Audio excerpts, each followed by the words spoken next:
Alrighty. So, as we know, last week we settled the Anarthians into New Unearth, and we were also successful in negotiating with the Necrovians.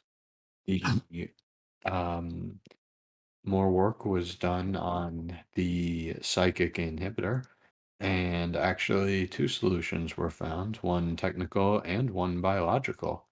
Um, having handily dispatched of both of these missions, one including a delegation from Starfleet traveling to New Earth. Uh, if memory serves, they are about 13, 14 days away. And the nest of Necrovians have gone with the governor to hopefully sail the deep black and live out better days than they have been. And with that, that essentially brings us to the Nightingale, who has been en route to Deep Space 17, if memory serves, also to uh, scoop up a passenger quite quickly. The captain's daughter or granddaughter? Daughter, to help her out with her post-op procedure that is rapidly approaching.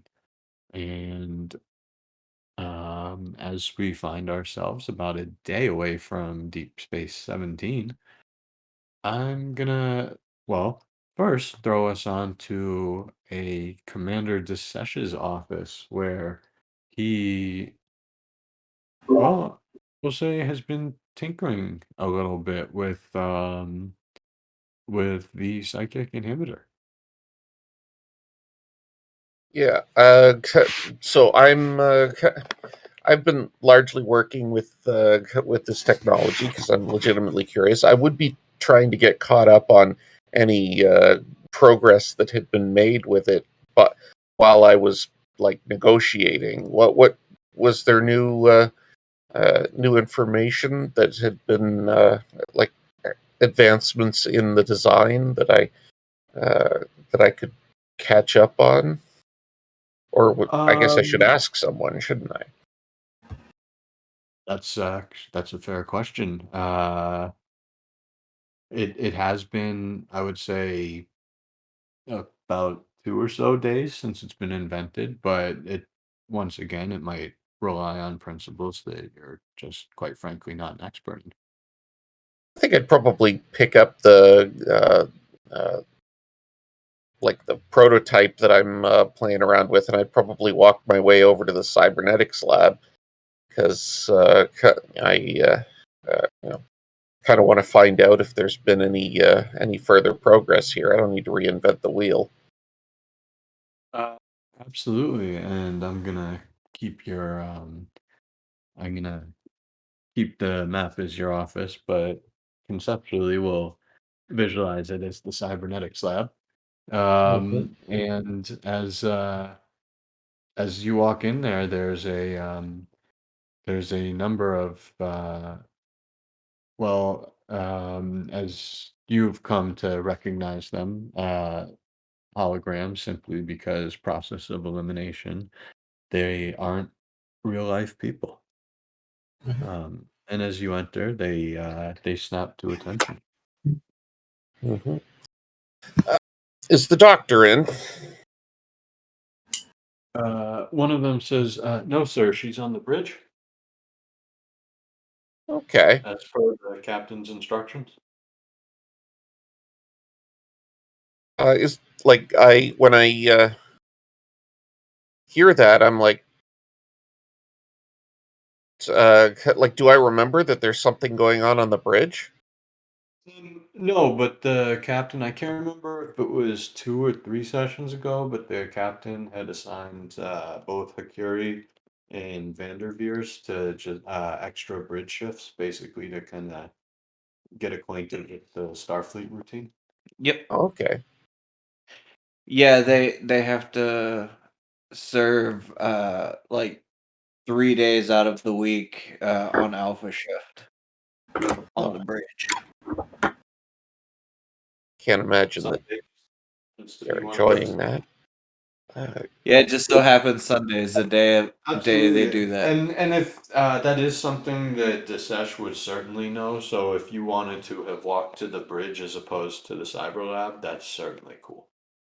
no, I feel like the information would potentially be here, so I would like, because this is an ongoing project for the department, right? So I would uh, probably sort of take a moment to see if there was any like publicly accessible information similar to what I'm looking for before I wander up and like disturb their bridge duty. Well, outside of the base function, and I feel pretty comfortable, uh, both saying that this is not something originally invented, but B, I'm ready to take over the baton. But I am going to say, since it's not really been an ongoing Starfleet project, it's been, to the best of my knowledge, the personal project of Commander Sura. Um, outside of its replicator patterns, you don't really have much information on it. Okay, so there haven't been any like serious advancements uh, that have happened as a result of the Necrovian encounter. No, no, no. And this is all pretty recent too. This was a device essentially created Out with of the necessity. yeah, and with the specific intention of let's block the Necrovian screen. You're holding the advancement in your hand. Mhm. Fair enough. Uh, I will probably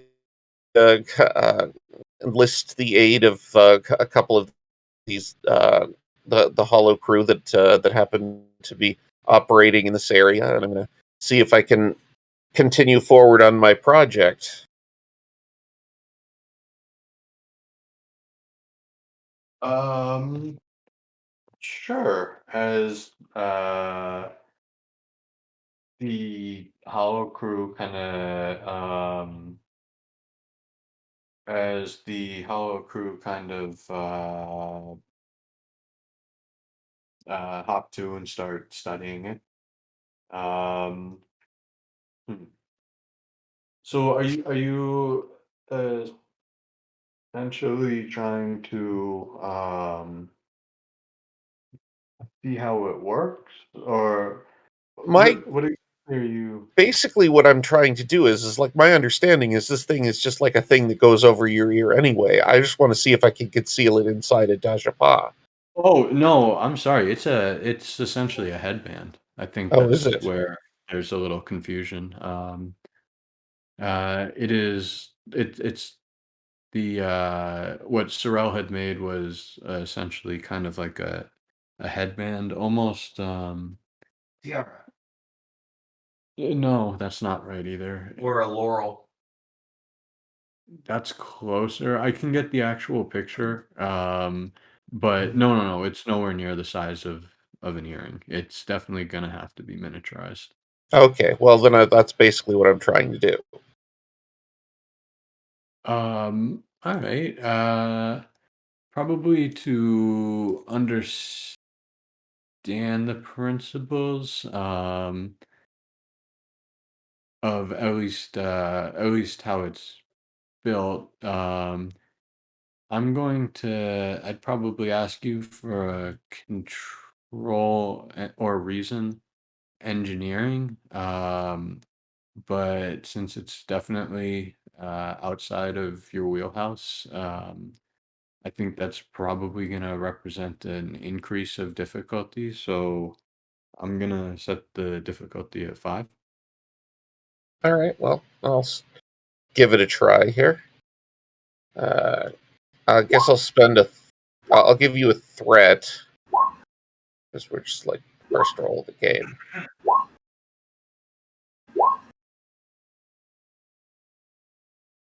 And I don't think any of my this isn't holography, so I don't think any of my focuses will apply. So let's just fail this roll. Okay. Yeah. I don't know I don't know how to do the thing I'm trying to do. No, that's certainly fair. As uh, well, I think it's one of those situations where I know I know how to use my phone, but I don't really Know how it know works. how it works, and should someone kind of give me the schematics of it, even it's still gonna mean somewhat diddly. Um, so while you There are people certainly better at can, this than I am. yes, sir. All right. Stymied in my initial attempts, I guess I'm going to head my way up to the bridge. Fair enough. And as you're going there, we'll transport quickly over to the ready room where Captain Morgana, sorry, is currently treating with the Dr. Vanderveers, getting ready for her operation. No. So, about how long do you think I'll be laid out? Well, I'd say at a minimum, probably 5 to 6 hours for the actual surgical procedure, and then another 2 in recovery. So, a lot for 8 to 12 hours total time. She nods. Right. And as far as the spine itself, she says, is it possible to go for the full replacement?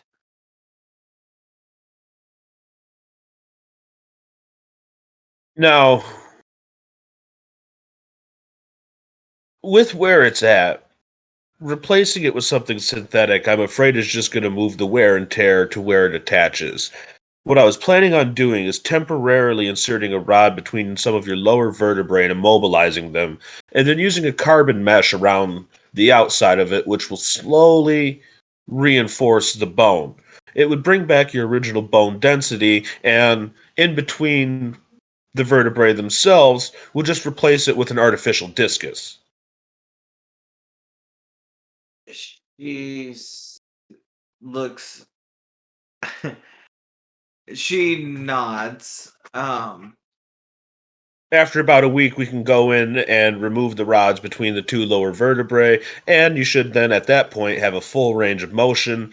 The carbon reinforcement should just dissolve over time.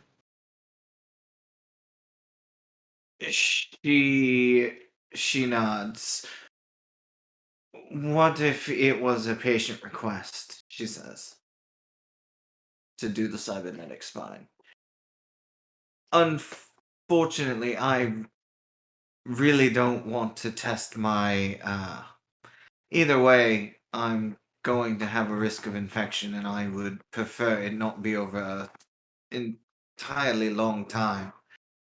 She says,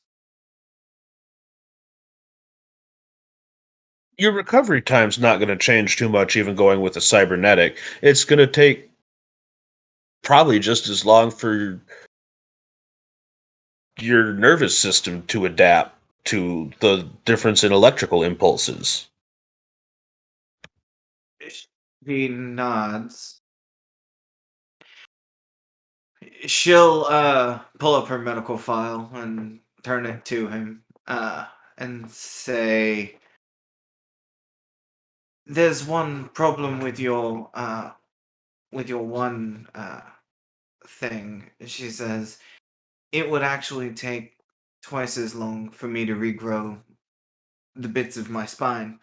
She says, and she points out her deficiency, which still, even though it's been treated, still has a issue with her healing. That'll be a different. That's a different part of your treatment altogether. I can't condone replacing the entire lumbar region with something cybernetic, let alone the entire spine.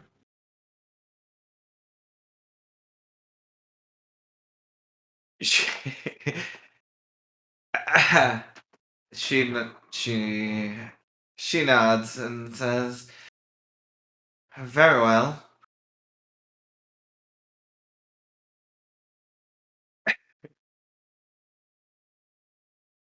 Uh, and she'll nod. I could make a roll on this. I do have the doctor's orders talent. Um, uh, is it a It's a presence medicine roll, but Well, it's something that lets me, if I were to attempt to get someone to take a course of action they wouldn't normally take medically, I can replace command with medicine for the role. okay? So is this kind of like it's basically, if I understand this correctly, it's an opposed persuasion check, if I'm translating that correctly. Yes.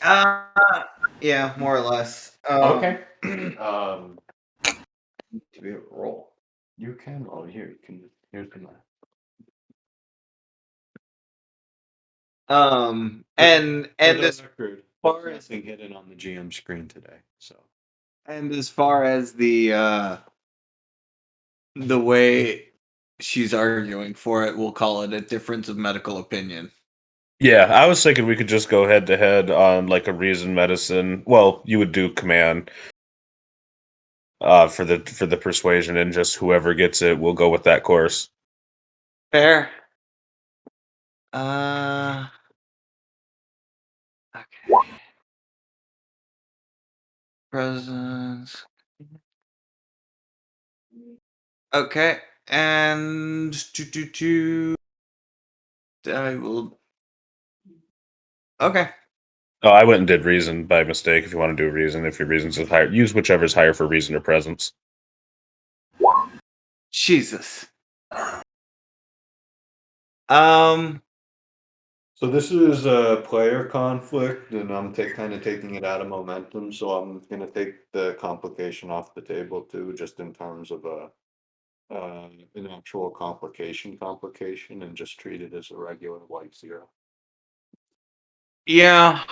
But if you want to use it, Yeah, absolutely. If you want to use it, then Yeah, but it's on me. So.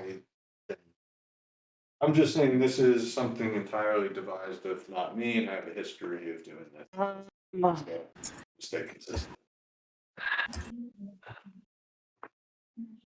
Comes down to how much I want my thing.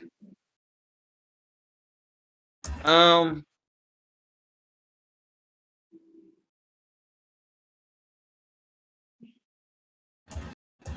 If you're gonna ask for a determination spend, you have to ask vendor here, not me. Yeah, I know. I'm not gonna do that. I'm sorry, Captain. My job is to present you with the optimal outcome for the lowest risk, and it's going to be this way. That range of natural motion and the unadded liability of having something electronic, something that could be interfered with in your spinal column, is probably the best course of action. Cybernetics are more of a catastrophic replacement than anything else, at least in my books, and I can't sign off on a procedure that I don't agree with has medical relevancy. She nods. Well, very well. Either way. And with that admission of defeat, let's slide quickly over to the bridge where Desesh has just exited. Uh, yep, apparently he's a wandering in with his tiara in his hand, and he sees Lawson on the bridge there, wanders up to her. has a seat in the second chair. Yeah, there's a brief moment of like recognition, but as soon as he starts to sit down, she was about to move, and like, oh, okay, um, Commander. Yeah, I'm not on shift, Lawson. You can keep the con. I'm just coming up to visit. I wanted to talk to Kiana. Oh. Everything good?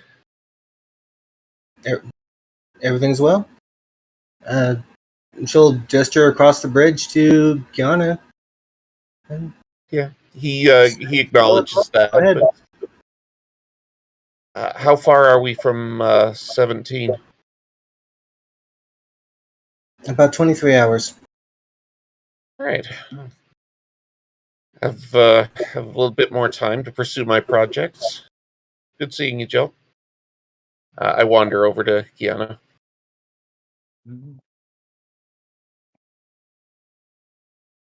So Hey, what she's brings you up here?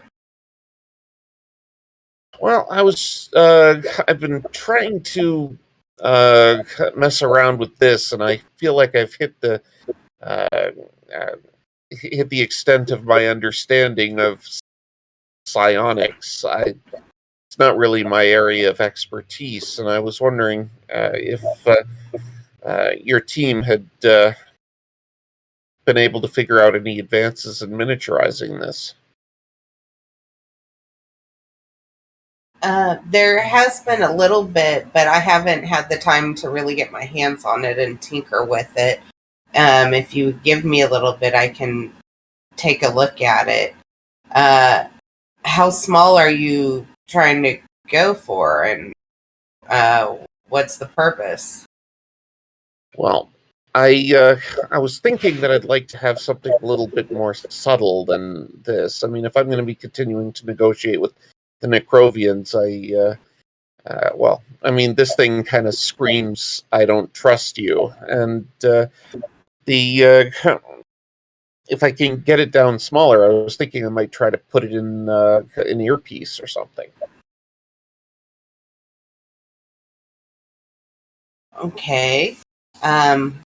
Like I said, I should be able to wrap stuff up here in a couple hours. And so if you wanted to leave it with me or leave it in the cybernetics and so I can get my hands on it, I'll let you know what I'm able to come up with.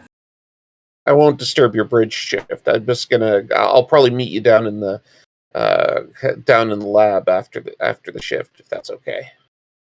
Okay, I'll give you a call when I get there.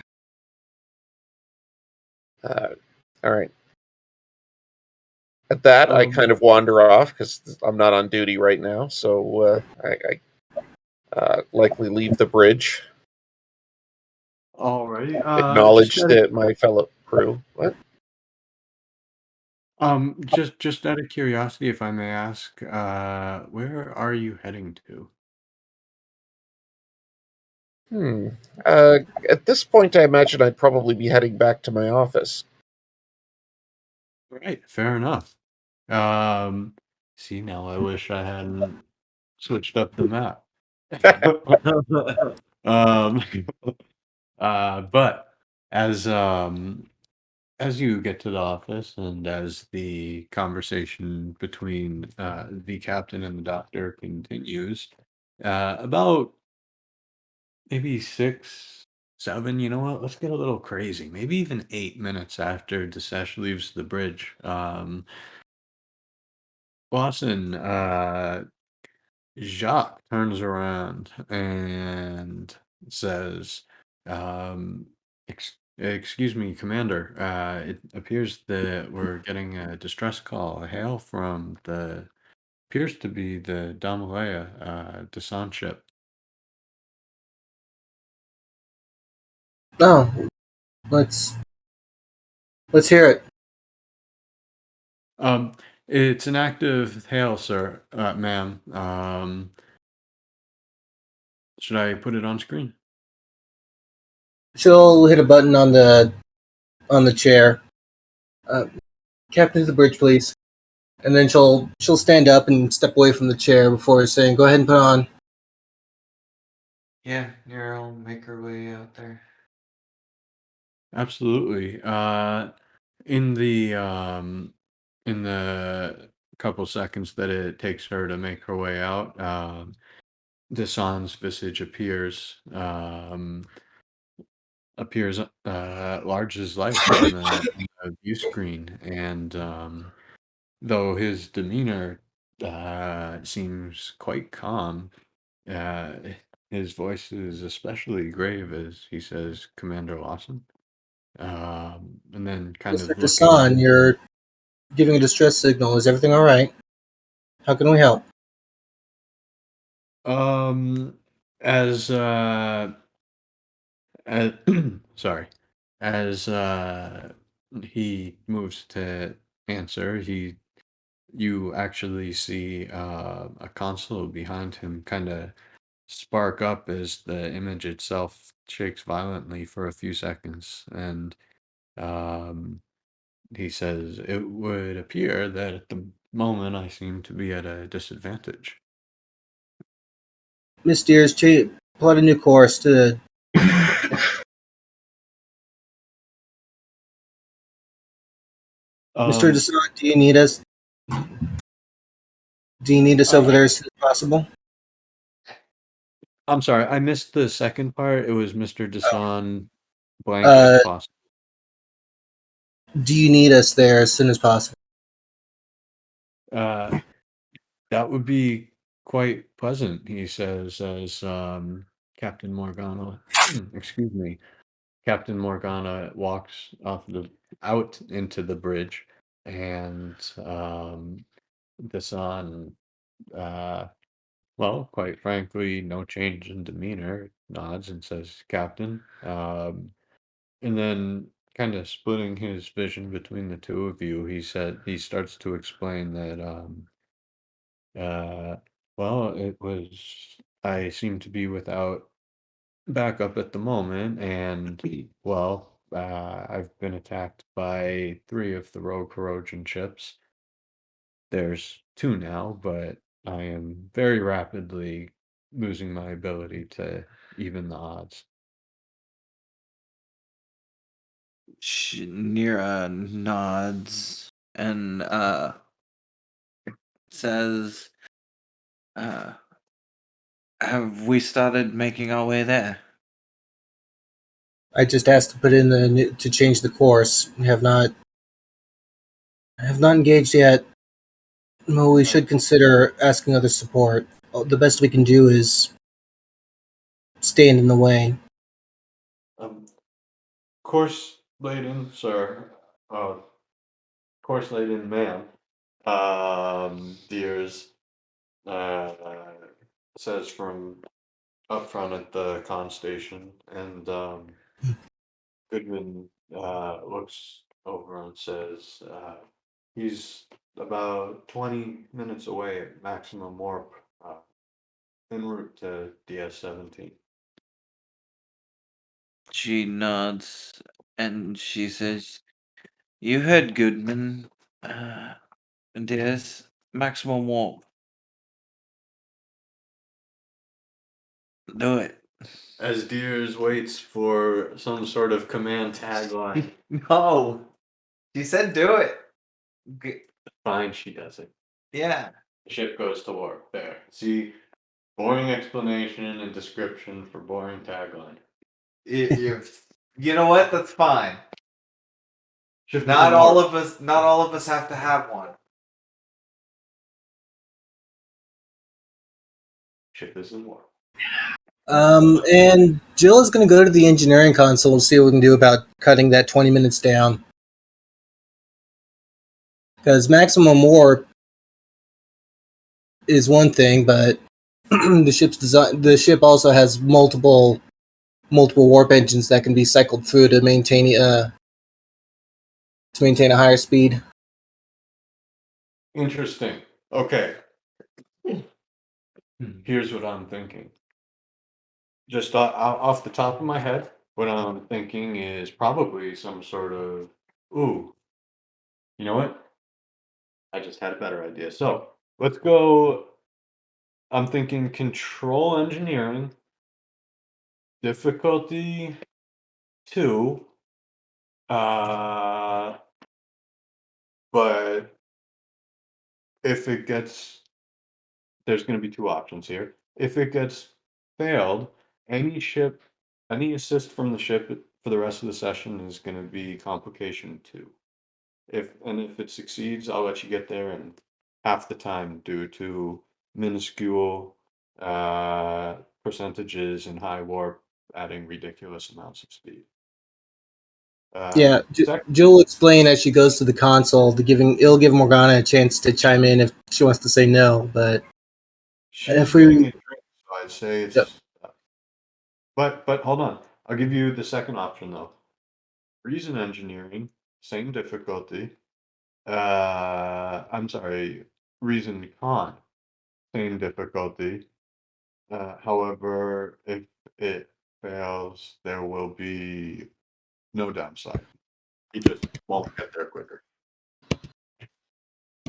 I'm sorry. The first option. The first option was control engineering. Is that what you said? Yep.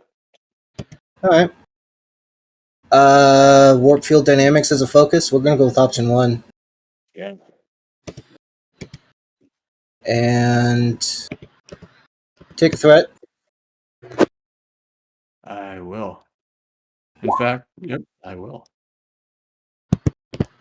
Uh,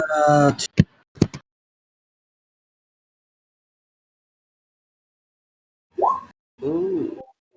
I did not get a complication. Um, And the ship and with engines engineering.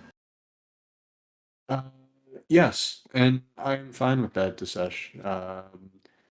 Inside engineering, probably difficulty 1 or reason con difficulty 1. I think both of those or some sort of. All right, so I have to deal with momentum real quick. So we've got 1, 2, 3 momentum. All the momentum. Um, and yes, Disesh, you notice that the ship goes to maximum warp. However, you also notice that the ship uh, bucks ever so slightly as He feels for a the number 5 nacelle pop out and contribute to the warp field. moment. I like that. Um, as The antenna.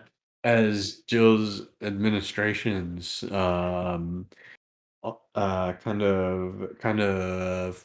pretty much by both adding an SL and cycling some of the harmonics make the ship uh well, quite frankly, a little bit faster than it was before, and a little bit in high warp is a lot. So as the as we get rid of Dasan off the view screen, and as the ship hurtles towards where he is, about uh 10 minutes away, it's close enough to start getting some sensor readings, and uh Vanderveer is, well, still in the captain's ready room. Kind of, I picture him twirling around in the seat, fiddling his thumbs, waiting for the captain's return as the dog. Playing with the dog. There we go. He is sitting as far away from the dog as he could be, and he's been working on a pad constantly the entire time. Ah, fair enough. Everything jitters just slightly. He just shrugs and goes back to work. He probably hasn't noticed the captain isn't in there. He would have noticed if the ship stuttered. He's afraid of space. Not necessarily. What No, if he he's was? working. Oh, that's fair. He is in that pad. He is dead to the outside world unless you walk in and tap him on the shoulder. And then he's probably going to hit the ceiling. Fair. Oh, we'll save that for the after battle wrap up. As Yeah, as the set starts to stream out of the turbo lift, uh, that you guys are about 10 minutes away. Yes, me. Mm-hmm. Cool. I wander in and I mostly observe what's going on because I imagine people are kind of quite busy and they don't have time to fill me in. So I'm just going to passively observe what's happening. Uh, Lawson, we should be close enough for a scan. Can you tell us what we're looking at? Sure. Uh, Give me a control sensors. Wait, there's no sensors. Either engineering or science. Difficulty 2, but I'm going to spend 2 threat to make the complication range 2 for active war zone. Well, maybe. You don't know yet. You haven't scanned it. But I guess I Kind of gave it away. kind of gave it away. Gave away that store, didn't you? That's okay. I should probably get um, astrophysics as a focus. yeah, I will say yes, but I'm not 100% thrilled about having to say yes. I'll still take it.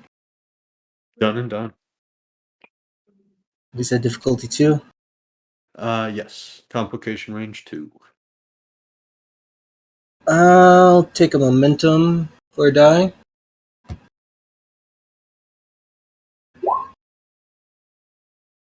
So, Assisted by the ship as well. okay, there's chill, but that's not the end of the world. Uh, Nightingale. Sensors science, I believe. That sounds about correct. Mm-hmm. Okay. Is the ship comp 2 as well? Yes.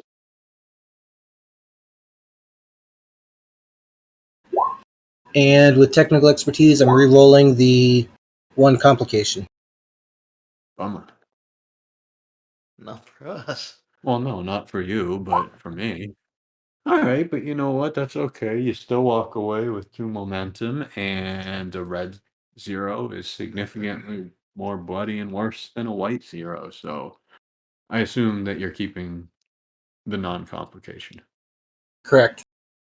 Yep. Sometimes it sucks being psychic, but as you get the sensor returns, you see that, well, true to his word, there happens to be 3 Erogen ships, and well, the debris that could quite easily be a Erogen ship, and the area itself is awash with the energy with which is typical of Erogen weapons, and while it doesn't 100% look like it from this map, you guys are still about 8 or 9 minutes away. So, should you want to prepare anything, by all means, feel free. But you are definitely able to. Whoop, that shouldn't be there. You are definitely able to get a view of the area, as it does appear that this on ship is. Are his shields down? His shields are not down. This is where artistic effect runs into statistical truth. His shields are not down. Uh, yeah. Okay. So it's 3-on-1 right now? It's 2-on-1. It was 3-on-1 until Dasan, Called us. well, made it 2-on-1 and then called you. So Dasan ship we know is the roughly 40-person size. What are the other? Are the other 2 ships the smaller scale, or are they similar? No, they're pretty much all the same ship. Once again, this is artistic messing up with actual information. Uh, so you don't actually have the amount of people on Dasan's ship right now because he does have shields, and that's difficult to determine. Same with the other Hirogen, but I gave him all of I gave a body count just to express relative size is all. yes. The answer is yes, and all three ships are pretty much the same size. Okay. Well, Captain, don't we've dealt with this on before. We know his crew complement. I don't think you guys ever actually. You know that he's got a number of ships in the area. I don't think you ever actually We scanned. the point of the matter was we know the size of his ship and we know the different scales that the Trojan ships are. It was just to set up. It was just to establish whether or not these two ships were of equal power or if there were smaller ships ganging up in a pack. Fair enough. Equal ship. So Okie unfair in general. Okay. Captain, Well, if we're going to intervene here, I have a thought. She Uh, looks at such. what if we were to uh, employ multi-vector assist mode? Come in as three ships. It might give them enough pause that they think they're outnumbered, and it gives our people the ability to retreat if we have to engage. Well, They might run if it's 4-on-1. eh, I would need to remind you that when the biolab separated is significantly smaller. Pack tactics to wear down the weakest target first. The biolab would quickly become the first target in that case. actually, there's a way to offset the biolab where we would only have to separate into two. She says, Correct. the runabouts, take them out. Form them into a squadron and behind the two sections. Have one of them have a flight of them beam the people off with this on ship onto the runabouts. I'm very sure a small fleet would put them all. And we wouldn't have to risk the biolab. We're basically just trying to make ourselves look big. I don't think that, like, if actual firefight occurs, then the other sections will leave, presumably. But it might scare them. She nods. It would put up a stronger front. Well, the thing I'm concerned with is the biolab is not exactly intimidating. She says, however, a fleet full of runabouts would be intimidating to, well, somebody who doesn't know what a runabout is. She smirks a bit. I entirely agree. I'll take out one of the runabouts if you like. Actually, get a group of pilots together and take out half of them. Put them But we behind only have the. two, right? No. no, yet. Whoa. Hold on. Let me double check. I think the answer is 3. We're The not ship has talking. new info. Yep. I That's why I'm double checking. thought you had more than that. The I, Ambos are just the useless shuttle. Not I useless, thought but extensive shuttle bay only allowed us to have two scale 2 ships. That's by the so book. This isn't quite the book. Okay. so all right. I have to. I probably didn't. All right. Let me do I remember how I got to the original numbers. There's 12 Ambos, which are basically only defensive movement vehicles. 34. There should be 4 runabouts total. 6 with the extended shuttle bay. Adding 2 more. Um. Extended shuttle bay allows the multiple use on top of the capacity now being 2 instead of 1. Yeah. I'm gonna have to double check, but for now, at least for today, I'm gonna say 4. Well, then Okay. take 2 of them out, and then we'll separate the bottom 2 sections. Leave All the right. biolab where it's at. All right. I head to the shuttle bay to scramble our people and gather like a flight crew. I'm assuming at some point we may have gone to red alert. Yeah. That would have caught Vanderveer's attention. There we go. As Vanderveer looks up from his pad, noticing that the lights have gone a little bit dark, and there's that annoying ass siren. Ah, cripes! He bolts out of the room as fast as his legs will carry him. Bringing him into the bridge in the middle. You know what? Just as Desesh is leaving, he can see out of the corner of his eye Vanderveer. Um, uh, Vanderveer hurriedly exits the captain's ready room. Ah, Doctor, God. how nice of you to join us. I'm ear deep in trying to figure out a polyglect internal osteopedic cast for you, and they're shooting.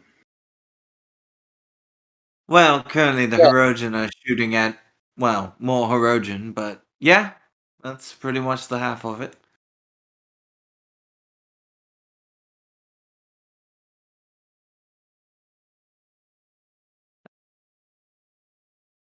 How about you take a seat? She says, and she'll point over to the empty seat next to Hakuri.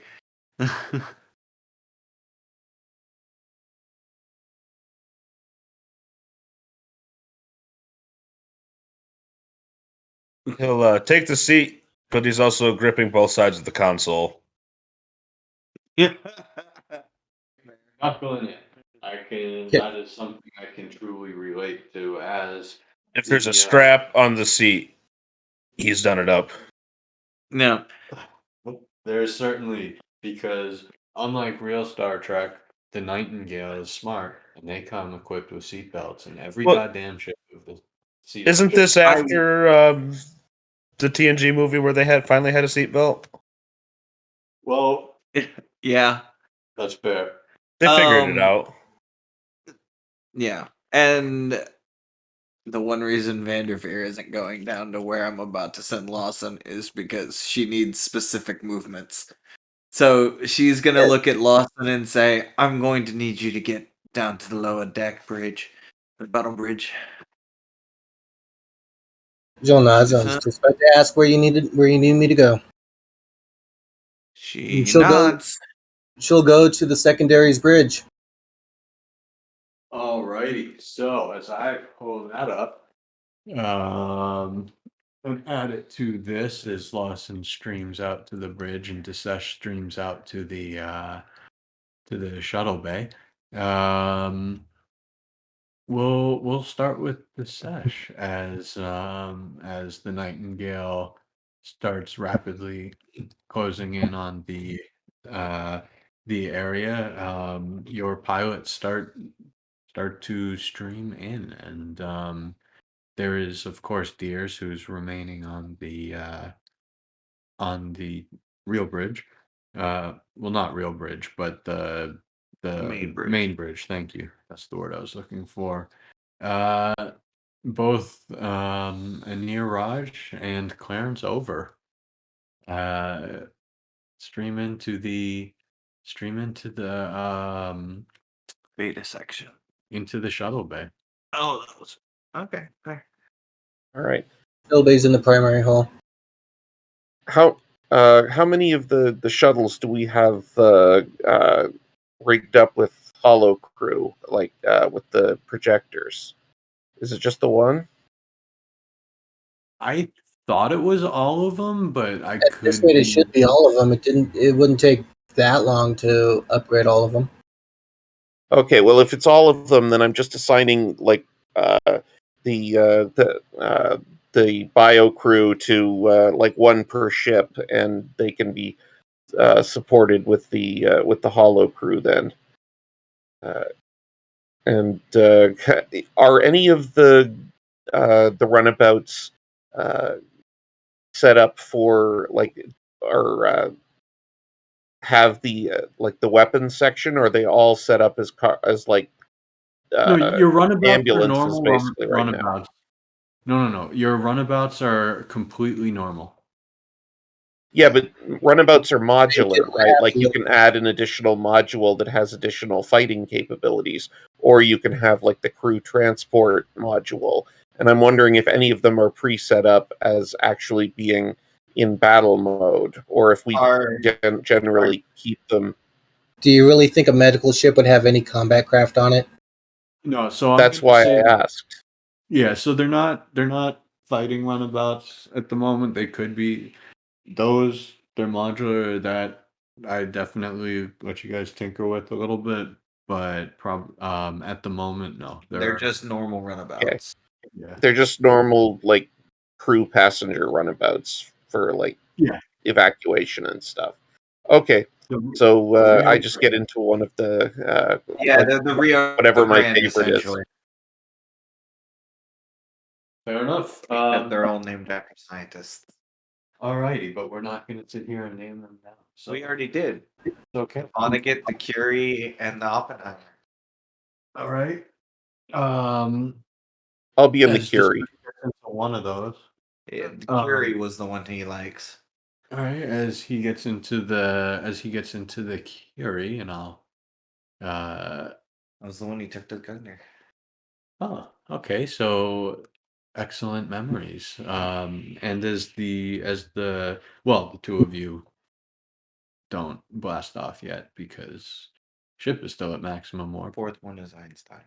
And as Jill gets to the bridge and um, Morgana remains on the bridge, there's, I'd say, about 4 minutes or so. If there's any last prep anyone would like to do. She would Morgana would send a message to Dasan to drop his shields as the upper section flies over, if need be.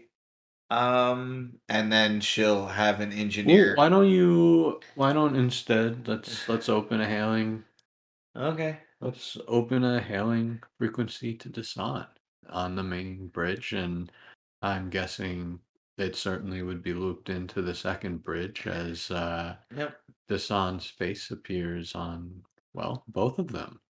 Um, as he says, Captain. Right. Well, we're going to try something, but I'm going to need you to drop your shields at a precise time, she says. We'll drop the lower part of our shields and try and get you aboard. But the timing's going to have to be precise, and both sections are going to have to be flying in pretty good sync, a bit apart, she says. Kind of talking to Lawson, too. All right. Think we're gonna sandwich this on ship if we can. Hey now. Understood. Well, that way, if he drops his shields, at least a good portion of his ship is still protected by our upper shield at the very least.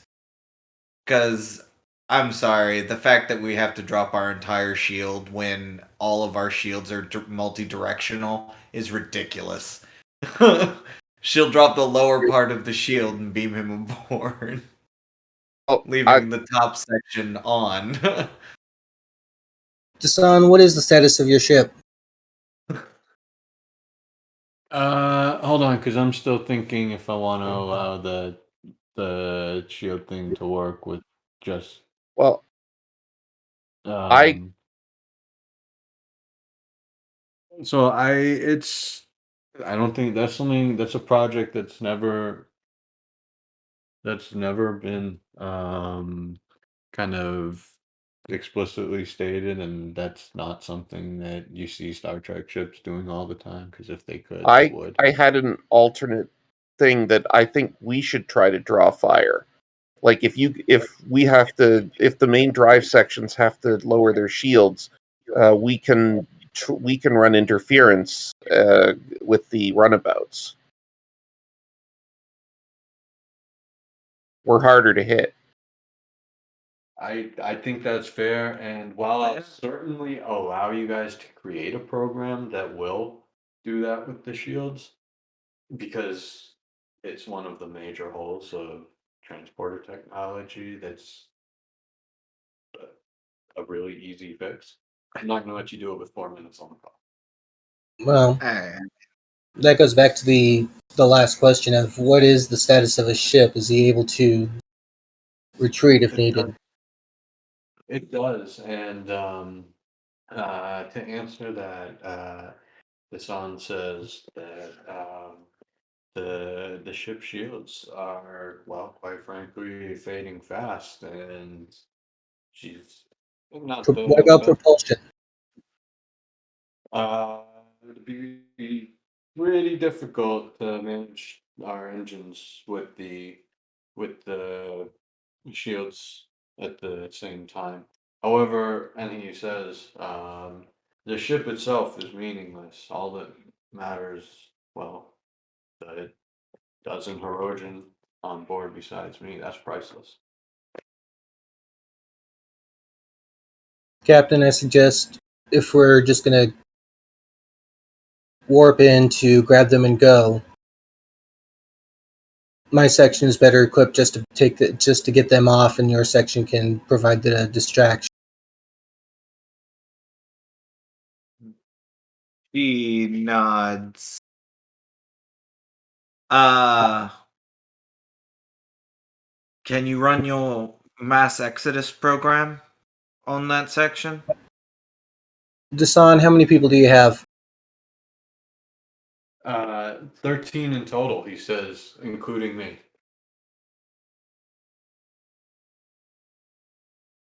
As soon as we're in range, No we'll more we'll than be our nearby. No, technically. 13 is We've got more enough. than 13 can be done with a cargo transporter, maybe a cargo transporter and a normal pad. Okay, fair enough. Yeah. Yeah, that's also what's set up to. Limits change on these things all the time, so okay. Yeah, uh, a system designed to retrieve 10,000 people to get 13 is a little overkill. No, that's fair. And I do think, well, I've never actually gotten into the specifics of it simply because I am not smart enough to be a Star Trek Starfleet engineer in real life. The thing is, I think given your whole shtick as a ship, this would not, uh, transporting 13 would not pose significant logistical okay. difficulty. I wouldn't even Okay. fill 2 transporter rooms. Fair enough. Yeah, She's 13 just is trying to make easily sure. within a round. She's Okay. just trying to make sure everybody can get aboard. All right. Yeah. I do. Nope, I'm not going to get distracted. I'm thinking about the 3D program.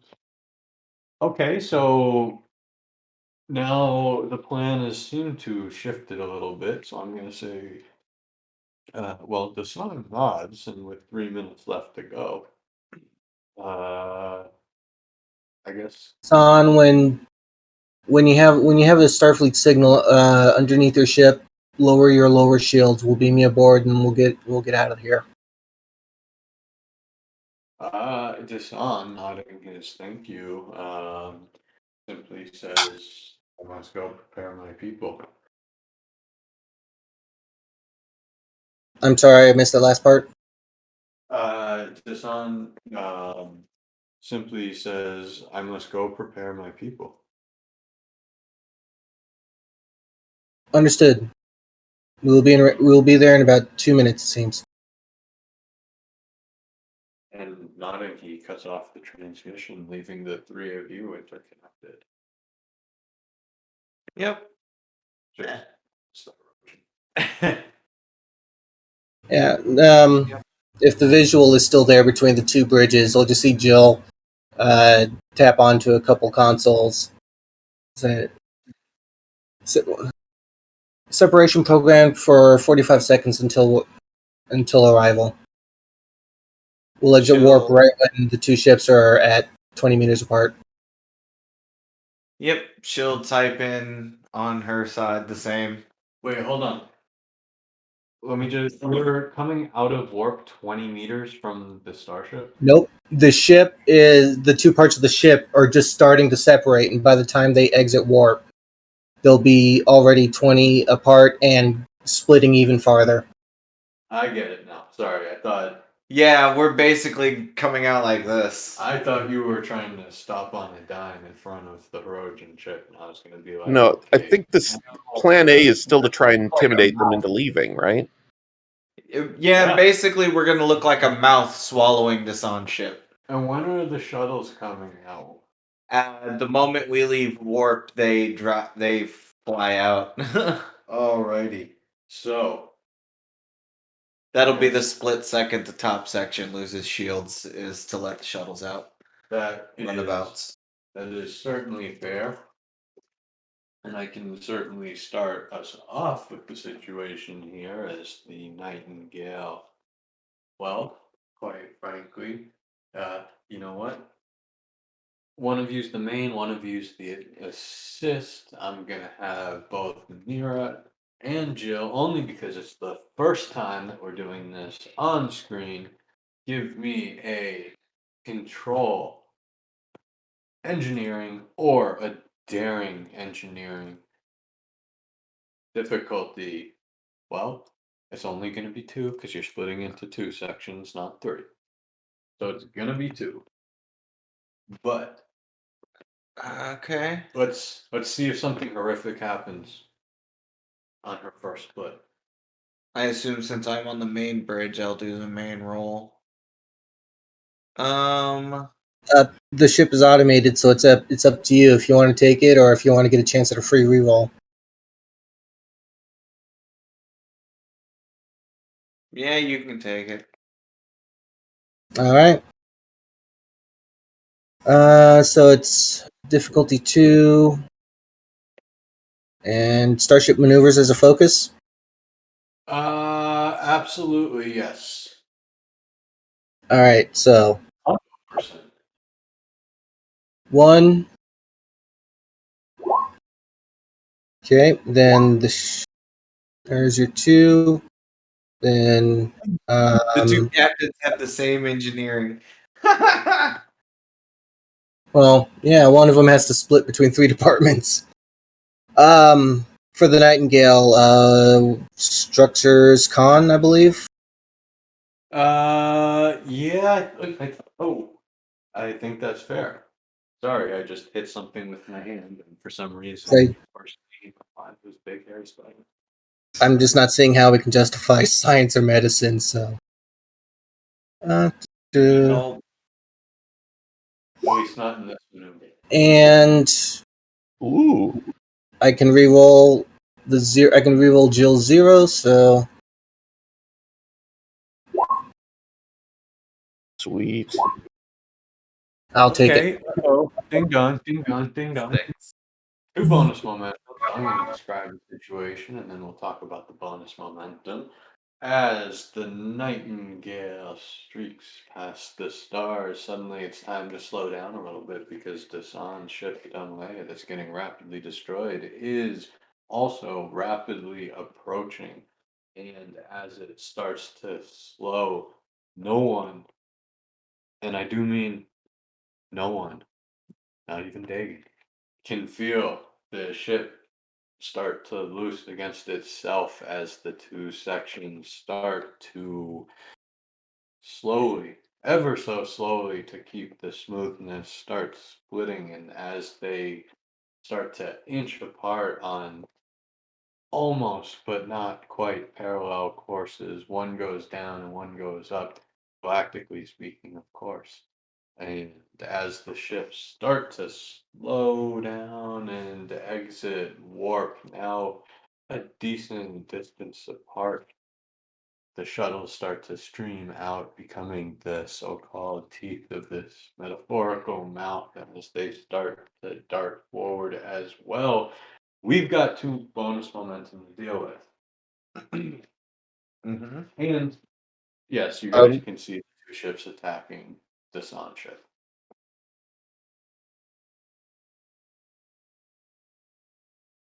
Well, I have a um, suggestion. sure. Just it be an advantage for our intimidate check to try and get these guys to think that we're some sort of fighter squadron that just appeared to back him up.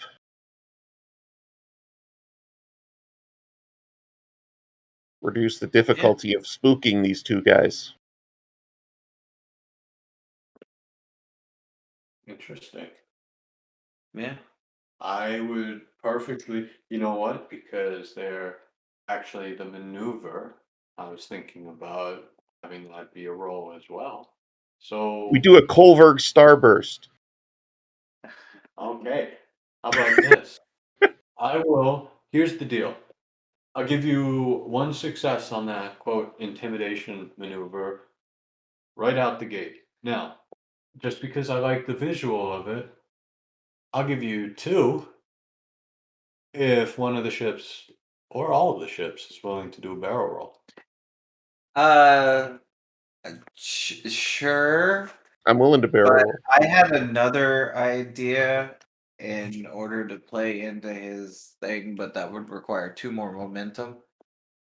Let's see the idea and let's see if we're willing to take you guys out from full momentum for it. Basically, make us look better armed than we are. Uh, like DS9 did with the. Holographic crap. Well, that and with the way DS9 funneled the stuff through the phasers. Didn't do any Some sort of damage. sensor shadows of some kind, from what I recall.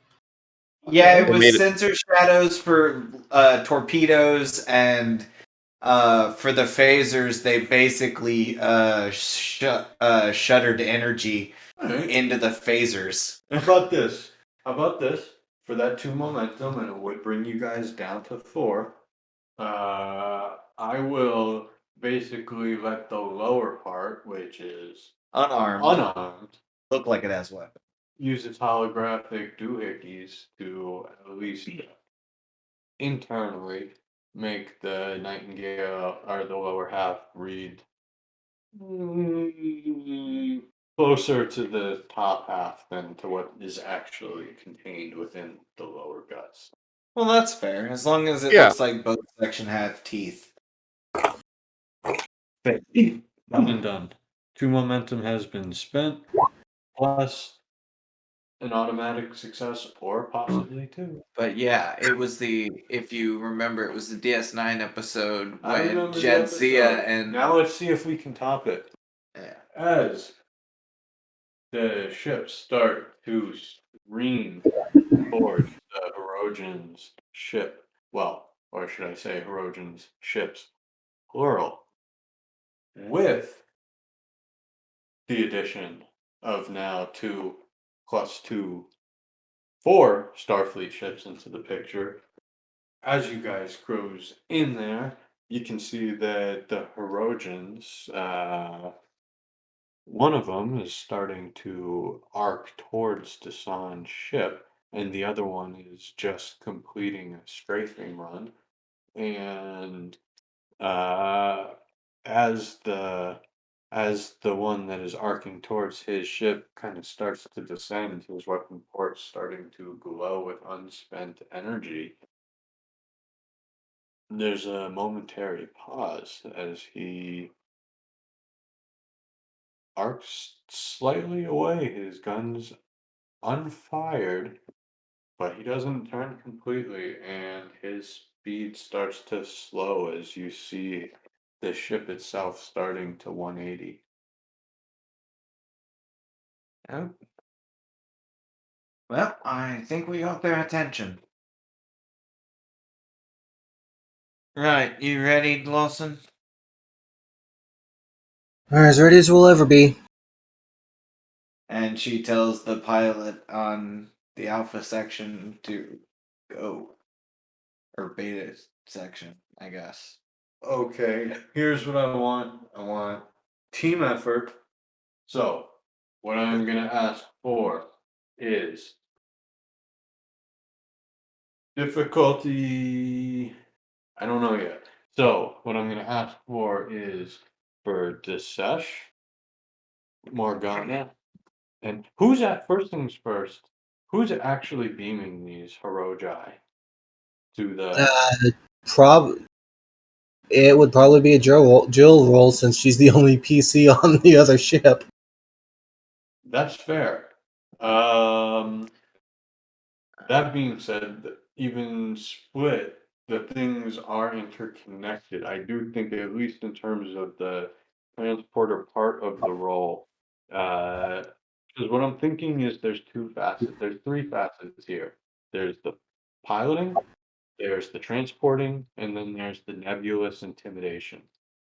Uh, I'm thinking for the, you know what? You know what? I'm just gonna say I want everyone involved somehow, and here are the three tasks. Two of which can have assist. I'm gonna Well, ask. Yep. here's something. The bottom section is just going to park underneath Dasan's ship and beam aboard, so Jill can take the transport task. The maneuvering and intimidation could be others. That's fair, but just for reference, for the actual transporting, I'm gonna be looking for control engineering. Difficulty 2. Um, if Dasan screws up and doesn't turn off his shields, well, we'll deal with that when we come to it. But for now, that's the transporting. The intimidation is going to be a difficulty 4. And I'm looking for presence command or presence security. I was And thinking Presence Con made the most sense. no, because then there's the actual role itself for the actual maneuver, which is definitely going to be a control con difficulty of 3, only because we are trying to. Uh, there I are can 3 groups. I There's the can do lower, the the upper. I can do the intimidation. She has years of this. Now, is that Fun. 4 minus the 2 because we had 2 like advantages that we were employing? That is fair.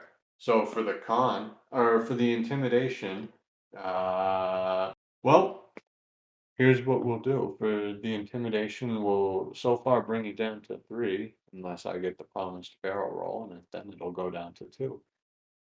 But everything I'll else do the will. command con, or sorry, control con. Yeah, and I'll do the control command or presence command. And Hakuri and Vanderveers, at your consoles, you are both able to assist in any of these endeavors you so choose, but I'm going to ask you to decide before we start rolling.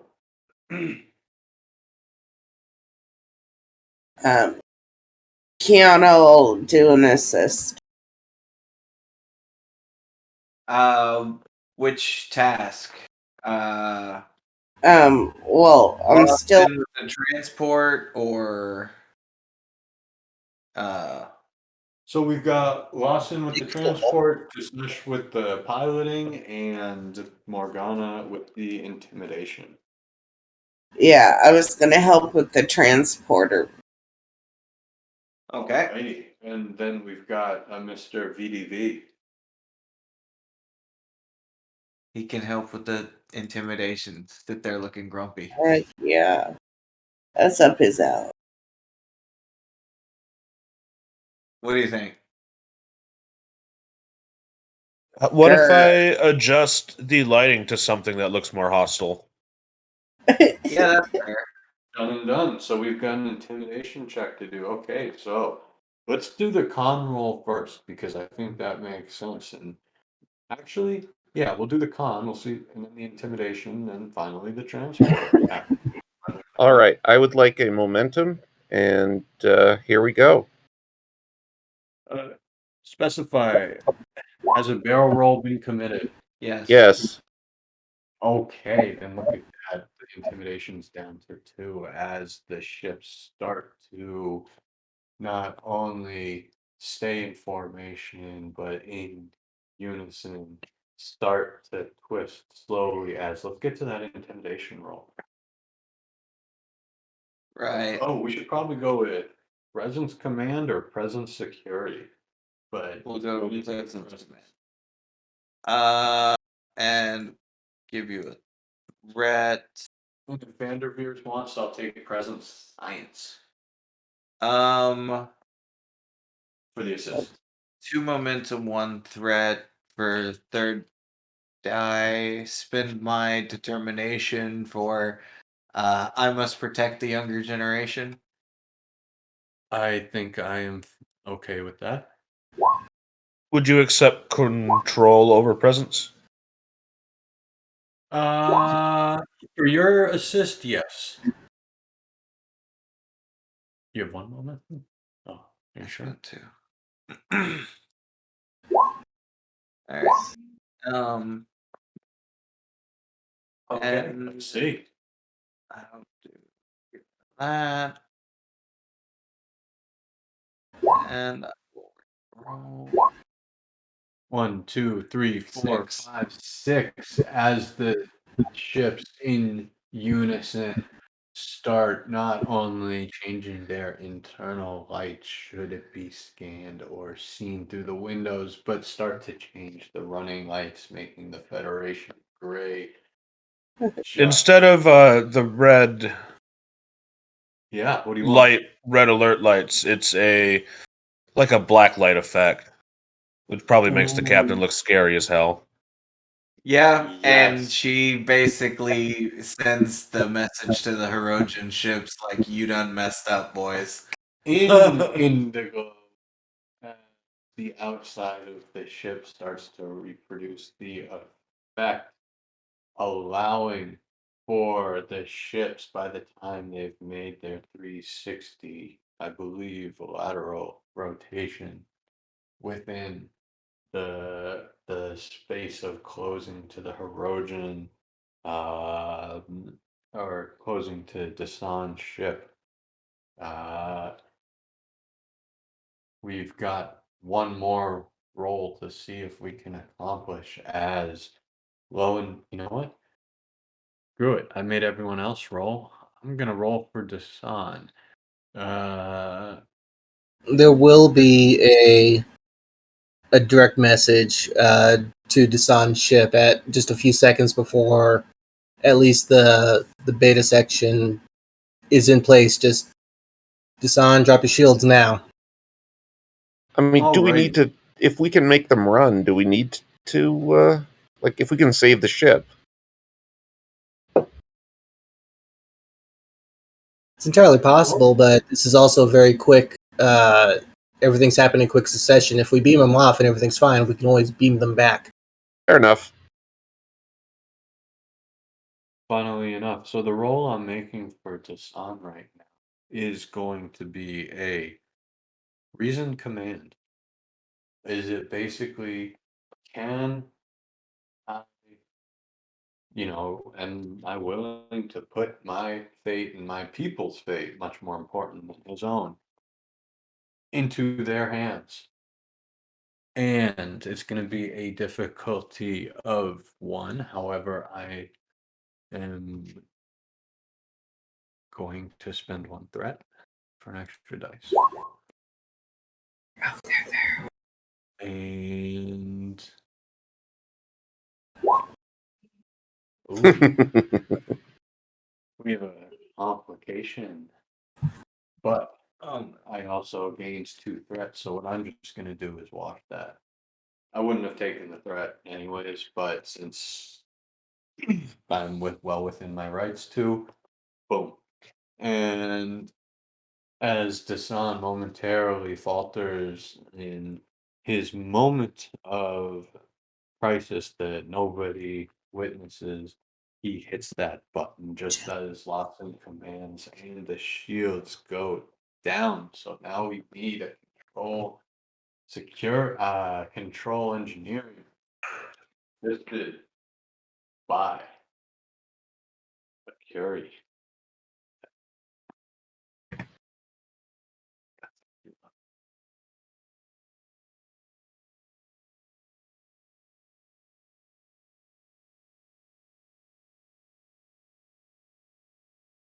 Okay, what's our target now?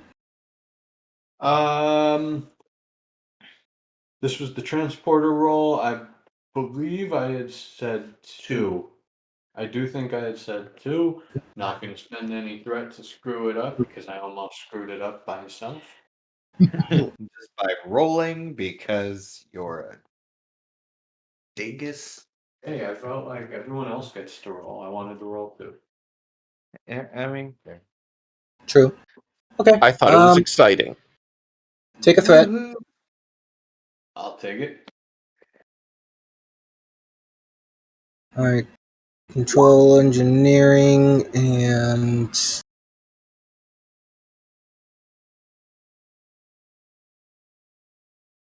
Did we we not don't get have. any momentum from that level 6 intimidation?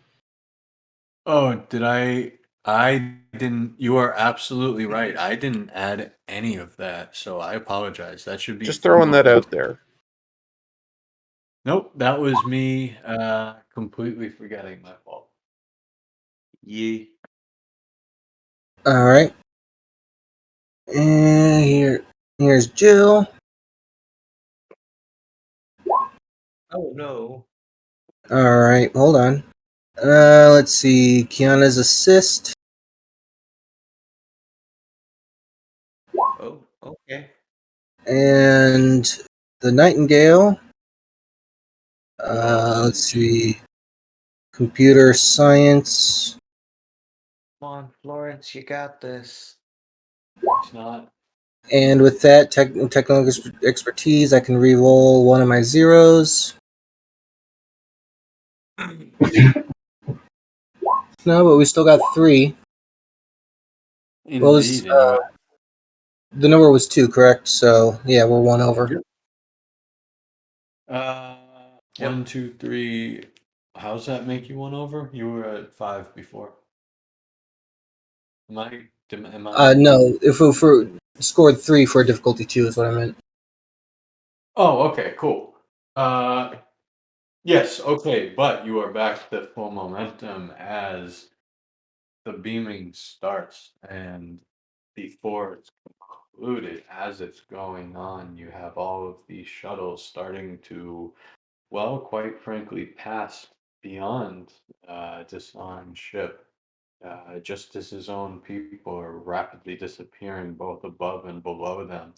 And as the two sides of the Nightingale make the fine Herodian sandwich, as they kind of slide over there effortlessly, the 13 synchronous decoalesces all manage to coalesce back into the Nightingale as once the San ship is steadily in the rear to everyone, the two Herodian vessels start to bear down on that ship yet again.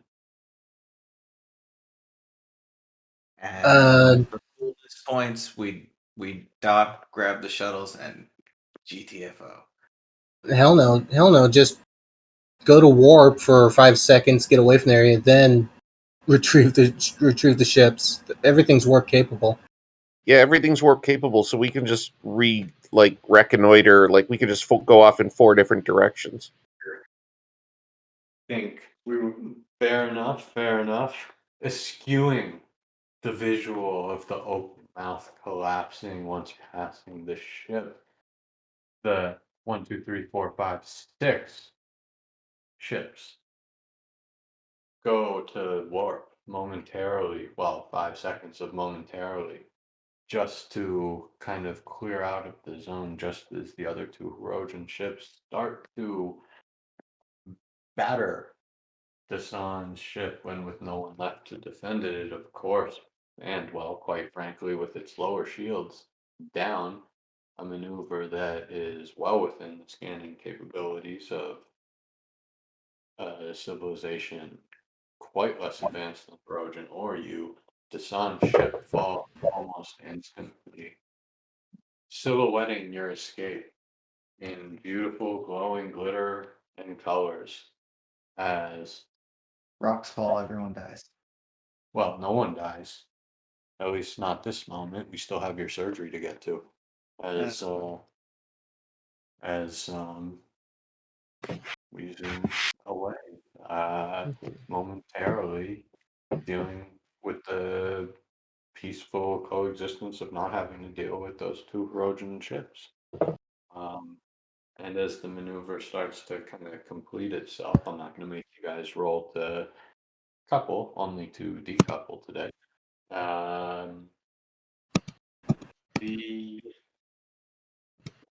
view screen shows you a picture of the carnage that you left behind as the sun's home. Well, let's just say you can't go home again. At least not to that one. It's going to take a little bit more than a package of crazy glue and duct tape to fix it.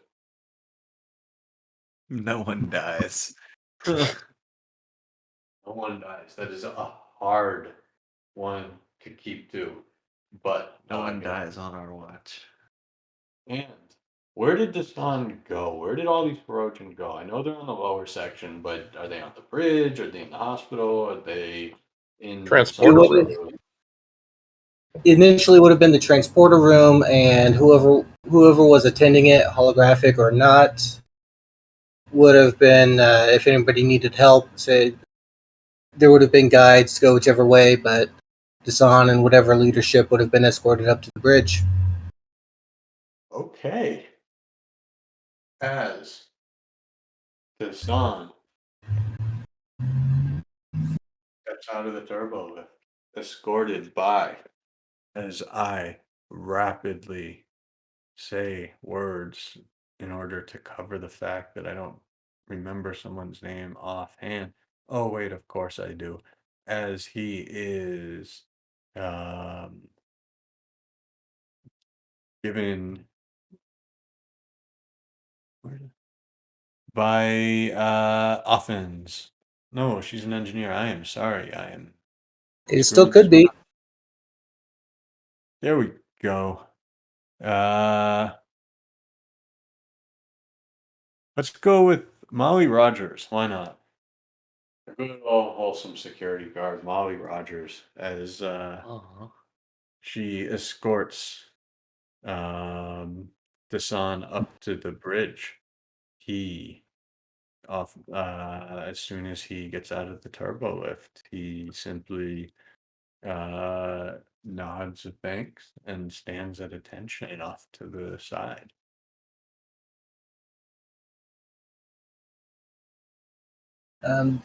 Yeah, with all the carnage and with all the carnage behind them, Joel stand up from the chair and look behind. And good to see you, well, Mr. Dasan. We have everybody on board. I cannot say the same about your ship, though. As Dasan simply nods, he says, "It's only a shell, it's only a ship, and oh, quite frankly, there's enough metal in the universe to build another. I am not worried about it. However, I cannot express to you my gratitude and appreciation on saving what, well, quite frankly, there isn't enough of in the universe, and that is my people."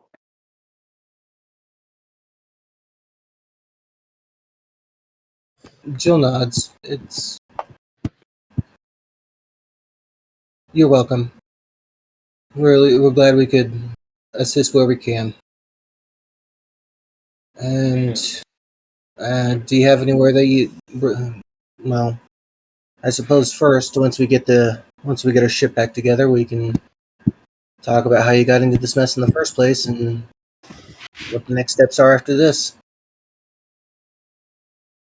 Uh, Nodding, he says, it would be helpful for me if I could contact Deep Space 17 before we were to have that discussion. I must talk with my brother-in-law.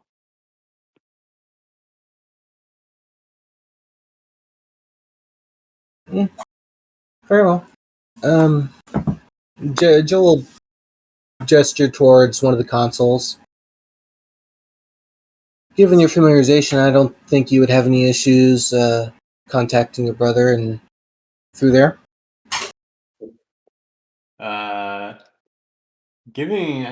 Breaking his gravity for, well, the first time since you've seen him today, he gives a slight grin and as he walks to the console and says, "Must I dial 9?" Harold chuckles. Essentially, yes. Just whatever the Starfleet equivalent is. And the son looks like, well, quite frankly, he has no troubles using the Starfleet console as his fingers kind of dance almost impressively quickly on the pad. And you can you can you can see the little kind of console window show up showing Diane's face. And are you going to eavesdrop? Yeah, no, Jill will be paying attention. She's not worried about listening to what they're saying right now because if there's any concern, they can always pull up the logs and see what was said later. But she is paying attention to how well he can use the technology, though. Almost like he was born to. It's definitely a system mastery that's impressive. Certainly not the most expert that you've seen, probably not as good as you. Um, but it's certainly of a level that is, well, impressive. Should it be probably impressive of a Starfleet officer? I mean, we're talking about a guy who know. We're talking about you knowing how to use a telephone, so Nope, that's yeah. fair. That's fair. And a couple minutes later, he ends his call and uh, he turns around and says, "I suppose I am ready for that discussion."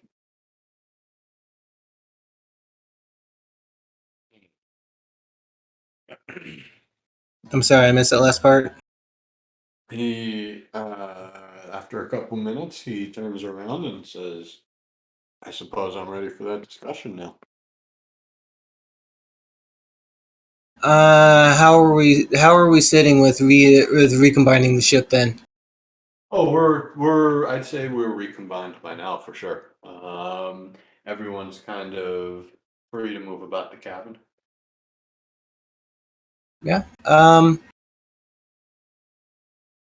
Jill will let Miss Rogers back to the normal duties and looking to Dasan.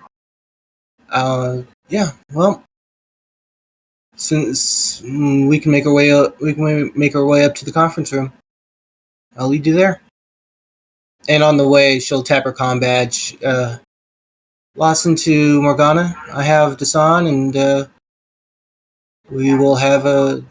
Like to gather everybody in the conference room before we make our way to 17. Sure thing, she says. And she'll look at the two doctors and say, "All right, you two, time to go to a conference room."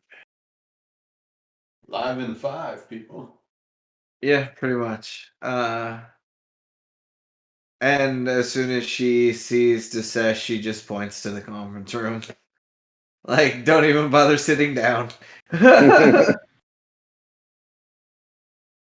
As everyone shoots and shimmies their way to the conference room, Um, well, you know what? Since this is a discussion, I think we're also going to want Joe here for on the way to the conference room. Uh, I can still hear. oh, okay. And into the good because I was drawing a complete blank of some weird instance to throw at someone. So we'll just move ourselves into the conference room. Oh, and we'll wait for that echo to subside. The Sorry. death echo.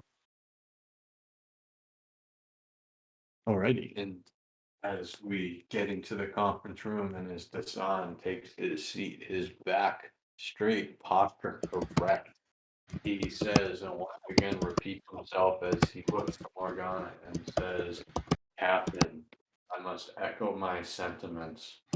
The ship I care not about, but the people that have been saved today, this is this is meaningful to me in a way that, quite frankly, I find myself at a loss to articulate. Well, uh, we just happened to be in the area, so. She smiles. Get into a fight with a neighbor?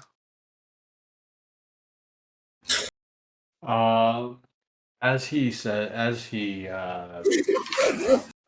was, well, I must admit, I was having met with having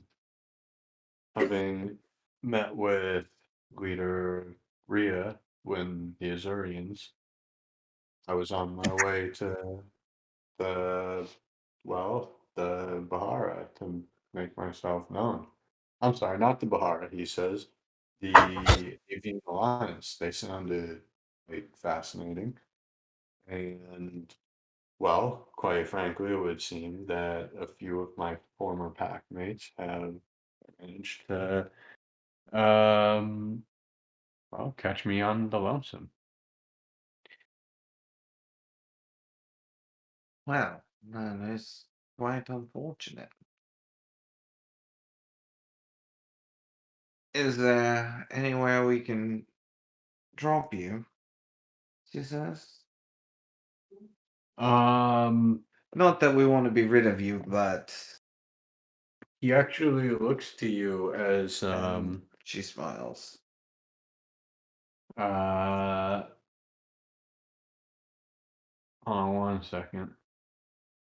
He looks at you as he says, well, Captain, I've spoken with my brother-in-law and I wanted to inform you that he's actually started to set course to intercept with the Nightingale and pick up me and my people, so we will be a burden to you as well, little time as possible. However, uh, Commander Arif was on the call and he suggested, should you wish, my brother-in-law will be leaving within the hour. I know that you are scheduled to pick someone up from Deep Space 17. Well, he suggested, shrugging, we give her a ride. Spare you some time. She raises an eyebrow. Right. Um. Well, to be fair, that's more dangerous for you than it is for her. Shrugging, he says, I got the impression he could do without another visit to the station from the Nightingale. Well. Oh, he must be afraid I'll destroy his dreadful rug again. All right, let's stop there because we've got two bonus momentum, and the rug is not dreadful; it's beautiful. It's a dreadful rug. We've got 2 momentum, It's in hideous. just have I just everything spent checked one. out. What's up? I Oh, spent one, just so you know. right, we have 1 bonus momentum. Everything checks out, so far that you can tell. Okay, so this asshole didn't blow up his own ship in order to get onto ours, as far as Not I that can you tell. Yeah. Okay. Nope.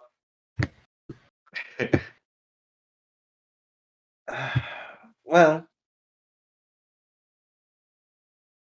I suppose if she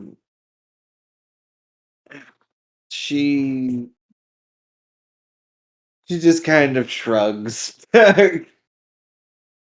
uh, right. If your brother-in-law thinks he can handle her, that's fair enough. Been trying for the last 39 years. Looking, uh, He'll chuckle.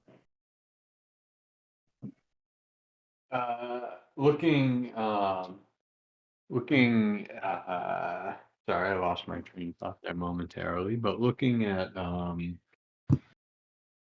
the captain, he says,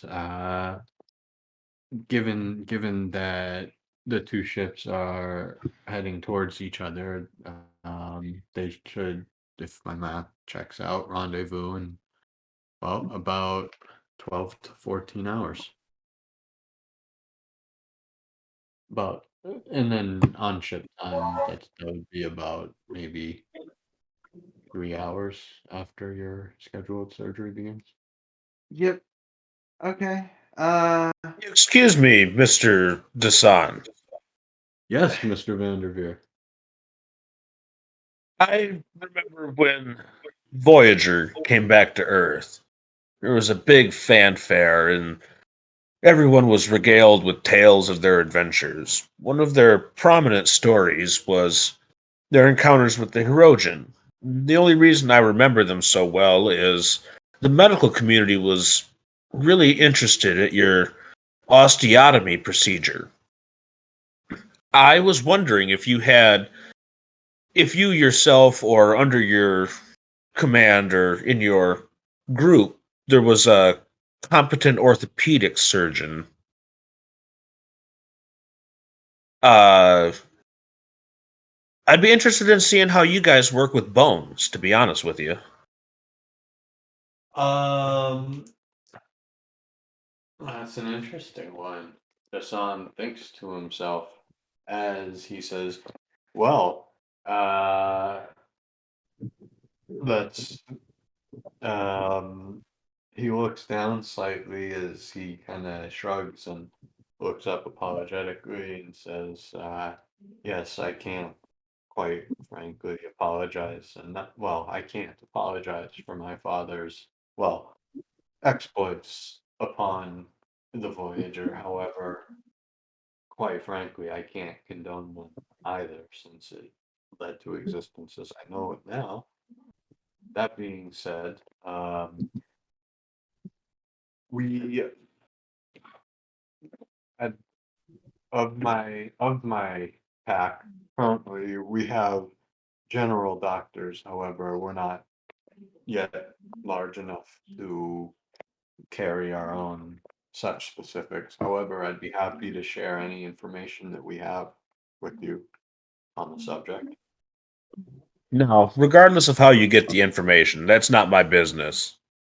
But you guys used to hunt for trophies, right? Yes. And you used to take skulls, right? Yes. Now, you had a procedure for doing that, an osteotomy. From what I understand from Voyager's files, and please don't take this as an insult or a compliment, but you guys are more competent osteopedic surgeons than any race I've ever seen. You can do this procedure, correct? You used to hunt and have maybe taken these trophies in the past? Looking at you a little almost in puzzlement, he says, yes, but it's the simple, basic ritual post hunt. Are you telling me that it's somehow overly impressive? Your method of deboning what you consider to be prey could give me invaluable insight into restorative surgical therapies. I would very much be interested in observing it. Perhaps even as a fellow hunter, we could go to our holodeck and track down a deer or something, and I could observe your ritual, if that would be acceptable. Um, looking almost, uh, looking momentarily over you, Dr. Vanderveers, at your physique, and um, well, quite frankly, I can't say the puzzlement lessons as as he simply um shrugs his approval and says, "I would be happy to, doctor, provided, of course, that it is a holographic uh prey."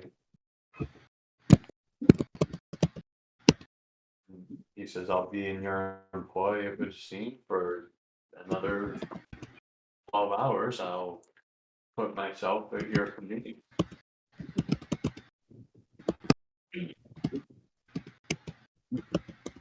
The captain will nod and say, "Right. Anyone have anything else?"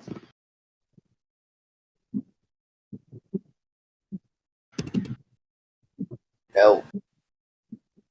She'll shake her head. Right. She'll basically look at everyone and say, "I have a little bit more paperwork to fill out and finalize," and dismissed everyone. Alrighty, and well, I'm sorry, I should wait to see if any. Well, she's basically leaving Vanderveer to go do his hunt with the sun, and Well, no, uh, no, I get it, and because I'm starting to get a little worried about time, I am probably gonna skip out on the next 6 hours and kind of put us into where Bill does the have cap. something in the meantime. Oh If yes, that, yes, so and yeah, it would be a few hours later that when the captain was still working in the ready room, that Jill would chime on the door. a ready room chime from the captain who has popcorn in her mouth, so I'm sure she'll answer it in just a second. come in. He goes, Yeah, when Jill comes in, it's Captain. I understand you have surgery soon. Do you have a moment? "Sure." And she's holding both of her arms behind her back. Um, when she'll walk in up to the desk and she'll hold out.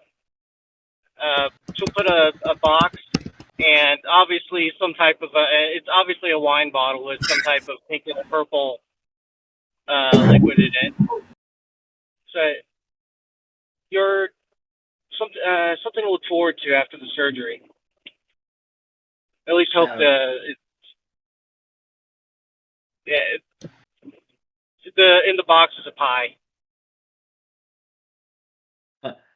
she she'll look and she'll smile, say, "Right. Well, I'm gonna keep this away from Ari then." Possibly. I'm not too familiar.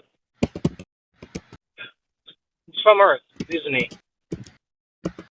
She nods. Yeah, I'm not She's too. Japanese, actually. it's a take on a recipe from home. I'm not sure if there's any allergies to be concerned about it. It would be safe not to let Ari get into it. He nods.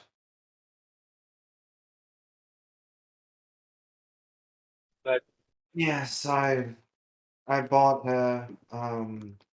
Well, I got her on a trip to Tokyo while I was on Earth.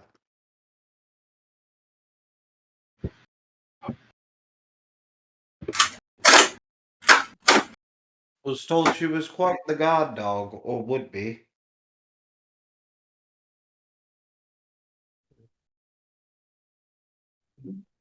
yeah, Joel will talk about that. Yeah. Well, like I said, something to look forward to help your recovery be a little bit less. She shrugs. Dreadful. She nods. Thank you. I appreciate it. And try not to give Raj a hard time. I'm sorry, I missed that. She said, try not to give Raj a hard time, because you'll be the XO. So he'll talk about that. I'll try. She'll chuckle. Right, well, I Help with what things he may find difficult. Hmm. Very well.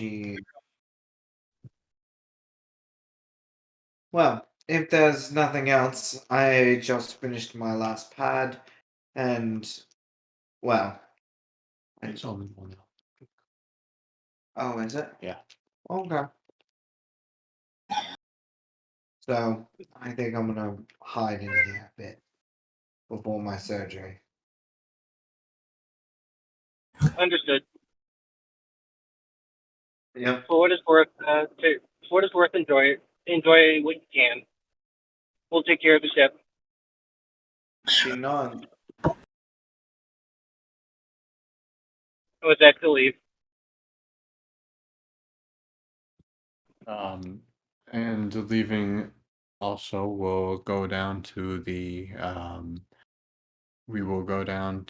the cybernetics lab where, uh, now that we have a little bit of a break in the action, Keon is able to head down and possibly finish up the or start the request by RXO to miniaturize our psychic inhibitor. Okay. And as you get into the lab, there's a number of, holographic personnel who, once again, do their holographic personnel shtick as they all kind of snap a little bit to attention.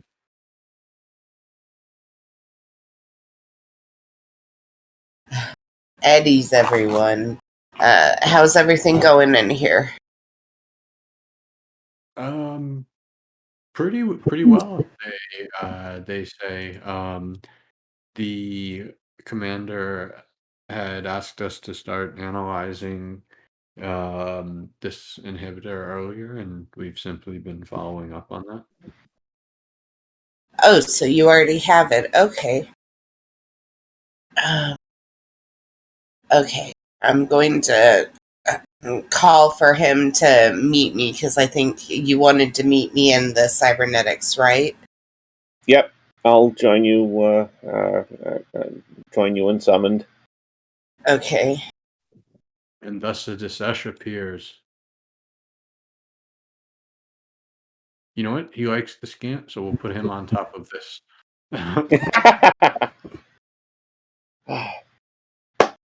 Disesh, it still looks like he's coming down a little bit off of the adrenaline from having been in a dogfight. But he comes in and says, "Yeah, so if we can, well, I just got the Hirogen situated away. Ash is watching him. Yeah, let's take a look at this thing." Okay. She gets it. She puts on these little opticals that help magnify, and she's looking it over. And okay. I see what they're doing here. And she's kind of talking to herself a little bit. And let's see. I can. Okay. How small were you talking that you wanted this?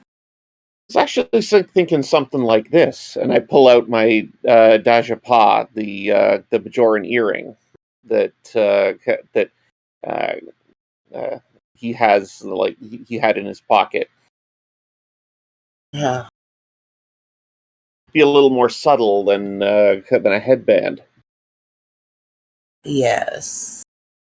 Okay. I can hook it up. I I'll need a couple days to get it down to this size. I have to replicate some of the different features into a nanobyte, so you're gonna have to give me a little bit. And He let's does see. he does leave his Dajapa like on the on the table and says, "Do you want me to leave this here?" Yes, that would be very helpful. Thank you. Now, how how would you like me to put in the on-off switch? I don't think I have a preference. I don't think that it needs to be something that I can do like on the sly, but that would certainly be preferable. I mean, maybe if you could, maybe one of the ornaments or something is fiddled with. Yeah, He because points to the chains that are hanging. all right. Let me see what I can work up. How soon do you need this? I don't think we're going to be talking to the Necrovians anytime soon, so we can certainly work on our own time schedule. I wish I could be a little bit more hands-on with this, but I'm likely to be in command in the next few hours, so I'm going to have to leave it in your tender care, Doctor. Understood. I will take good care of it, and hopefully, I will get it back to you sooner than later. Thank you very much, Kiana. You are welcome. Glad I can help. With that, I'm going to go make sure that I'm ready for whenever the captain has to go do her thing. So I'll just head up to the bridge. Alrighty, and as you do, if nothing else, I think a couple of days sounds like a fair estimate for project time to completion, but that doesn't mean we can't start the progress at least. So let's take a look at this doohickey. I'd say the first probably order of business is probably um well, the holograms have been able to scan it, and basically create its diagrams, as it were, and input that into the system. But there's definitely avenues where you can go in and tweak. Certain components can be miniaturized, certain can. All it takes is the vision. So let's see if that hopefully does not fail us, as I am Iron Man montage scene. no Iron Man montage scene because we don't know the results yet. No, I'm thinking either for this, just kind of like the basic component envisioning. Maybe I'm thinking a reason or an insight mixed with well, science or engineering. I'm gonna throw the difficulty at uh You know what? For momentum purposes, I'm gonna put the difficulty at 2. But for extra goodies, I'm gonna put the difficulty at 4. Okay, and you said insight and what was the other? Insight, insight or reason with engineering or science. Okay, I'm gonna go with insight and science. Um, what was the complication range? Complication range 1, difficulty range 2, or 4 for the extra goodies. Okay, And you definitely have a focus. yes. Okay. Uh, what are we looking on? Am I able to spend a momentum to get an extra dice? Absolutely. At the I say moment, you got 3. Okay, yeah. You actually yeah. have 7 momentum because I forgot about the bonus momentum, so we'll just let it stick around. How many dice does that give me? 4 to roll? 4. Yep. Yep. Alrighty. Alright, let's see what we got. And I will assist with the ship. Okay. Alrighty, we've got 4, so already we're going back to full momentum. And let me roll for the ship and see what we got there. The ship itself doesn't have imagination, so I think we'll just have to use computers. And we'll go with science because it's better than engineering.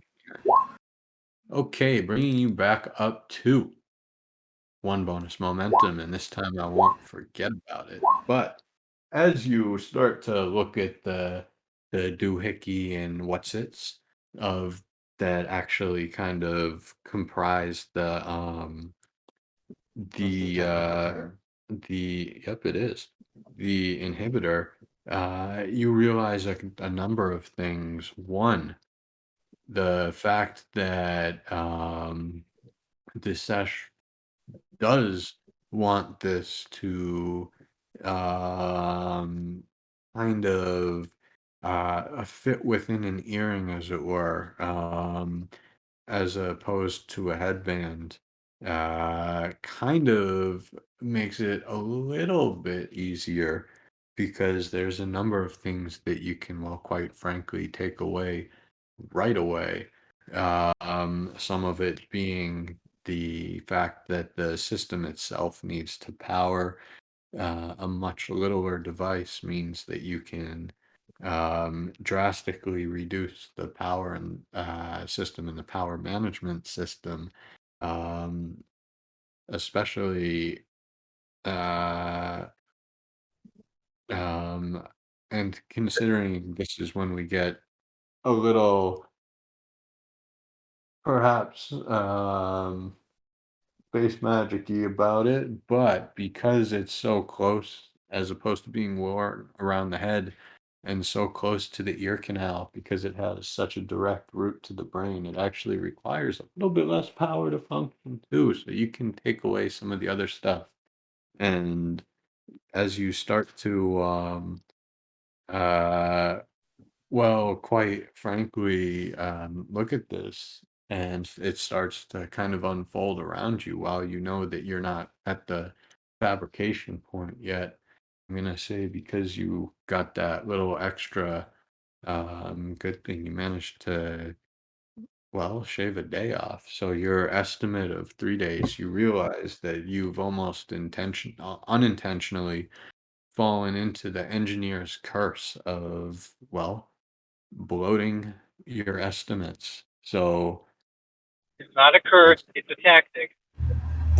yeah, it depends on who you ask. However, it is indeed the first step to becoming known as a miracle worker, in the vein of Mr. Scott, who started the practice. Well, didn't start the practice, but quite frankly, perfected it. As you as you as you start to kind of get ready for round 2, I'm going to momentarily flip it over to, well, the sun. And I know Vanderveer wants to do the hunt in RP, and that's fine too, because I don't know enough to, at this particular second, to even come close to performing a perfect ritual like that. The sun is at the moment, well, probably not wandering around the Nightingale free, but does have a hole in his schedule. Who's looking to fill it? Right now, Nira's getting Ari settled and everything, so. That's fair. Uh, anyone want some D time? Well, I was gonna say I figured this would be when they do their hunt, but I know they want to do an RP. Fair enough, and that's true. That I'm figuring that, excuse me, hunt will take a couple hours, giving us a couple hours prep time. If anything, Joe, I'll bite. Joe will take the. Joe will give Dasan the low-level tour of the ship. Excellent. Does he get any of the oh, you know what? I will I'll ask, do you bring him by the xenozoology lab?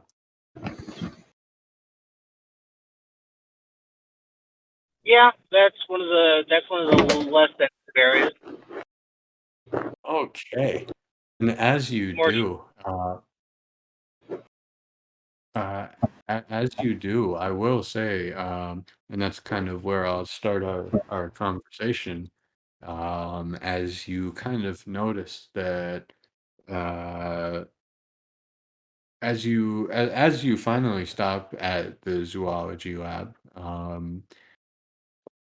he appears. I know there's a couple of those elk still probably floating around, just because that was yesterday. Um, Yeah. you can see that he actually almost instinctively uh, moves a little bit closer to the animals to just kind of watch them.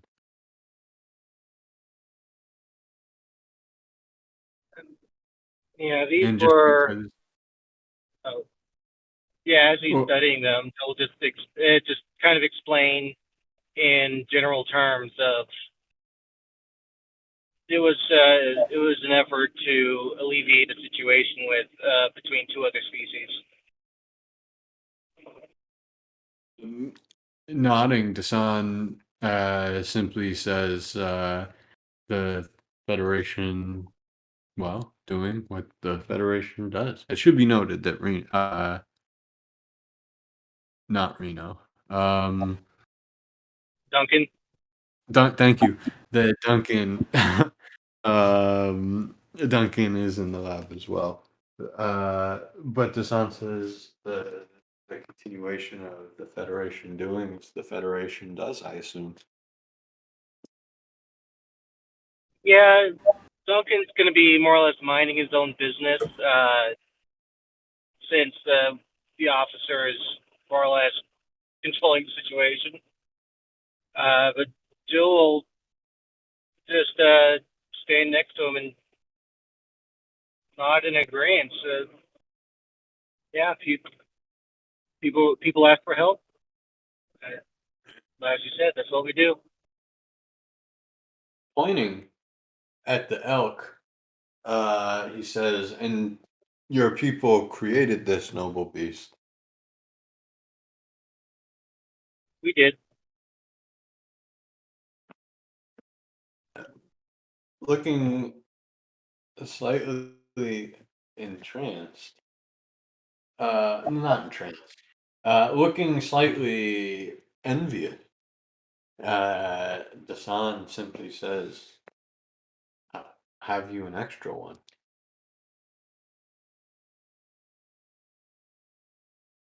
There's some thought put into that. I will need to check with the captain on if we can. If I don't see this being an issue, but that is her decision.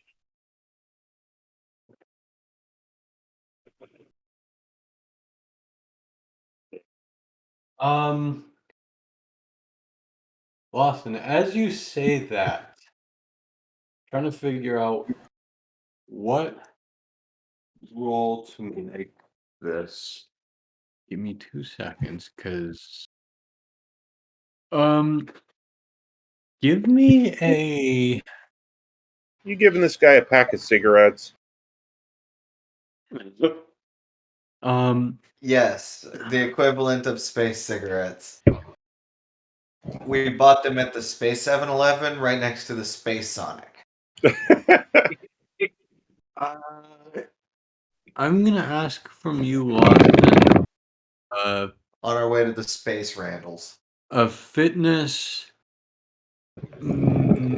medicine role. Uh, difficulty 3. Which is near Space Australia, that doesn't exist.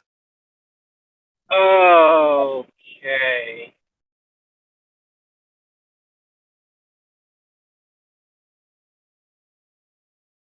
That's all right. And since I forgot again, we're at 7 momentum and 5 threat. Yeah, we're taking 3 of that. Momentum. And Gianna, if you can get to my feet, it's 4 dice. I'm trying to get there right now. It All is right, all what set was up it? for you. It's all set Fitness up. medicine. Fitness medicine.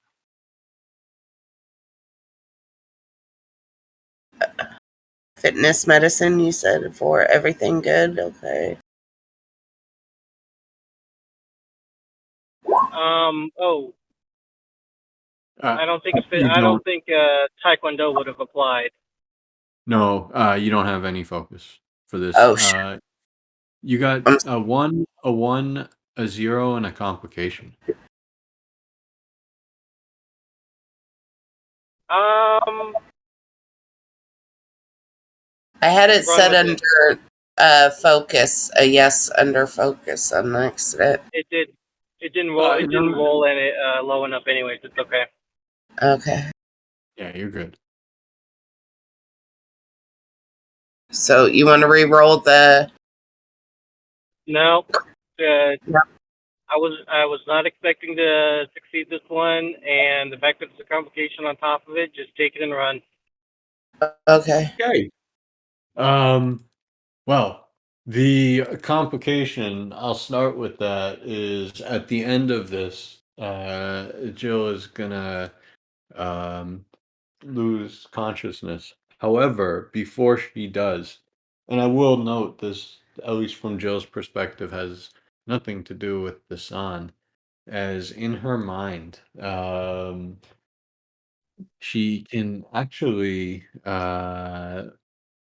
can actually see a vision of well, it's Desesh.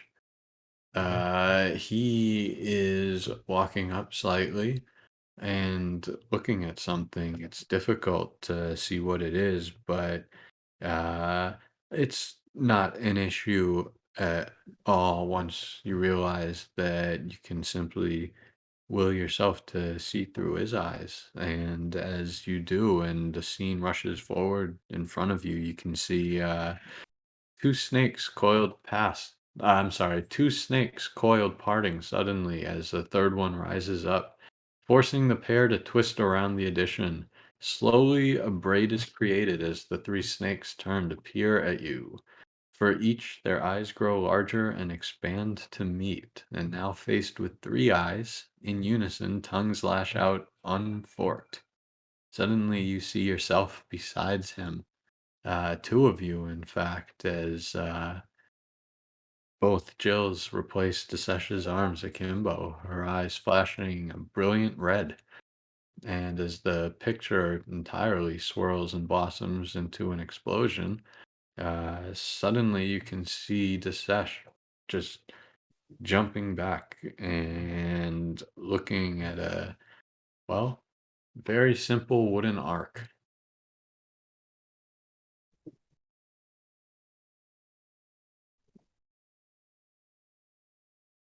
Wow. Okay. Um, can I spend 2 momentum to avoid an injury on that?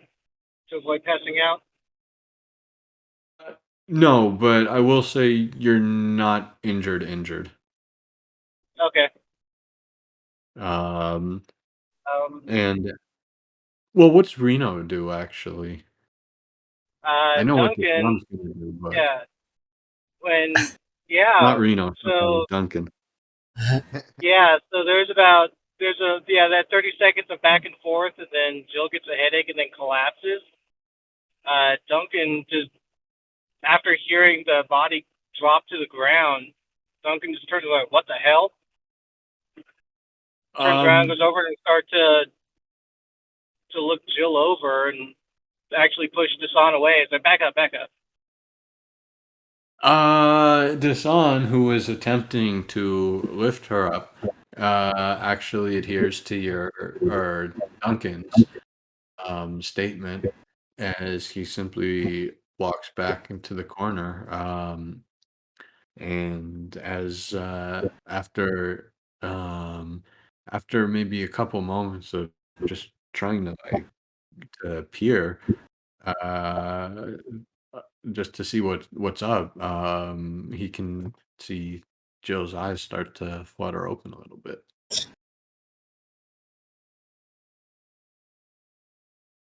With and Jill has a bit of a headache, but that's I guess physically about Yeah. it. Yeah, so Duncan was trying to look her over, even like patting her cheeks, like, come on, what happened? Wake up, wake up. When Jill does wake up with a breath, like, scratches at her head. What?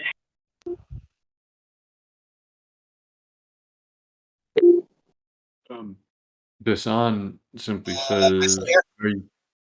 Oh, hello. Hi. Can you hear us? Hello? Hello. I think we lost him. Hold on. I'm still Oh, here. Hello? Can you hear us? Hello. Yeah, sorry, I had a call and it threw everything off.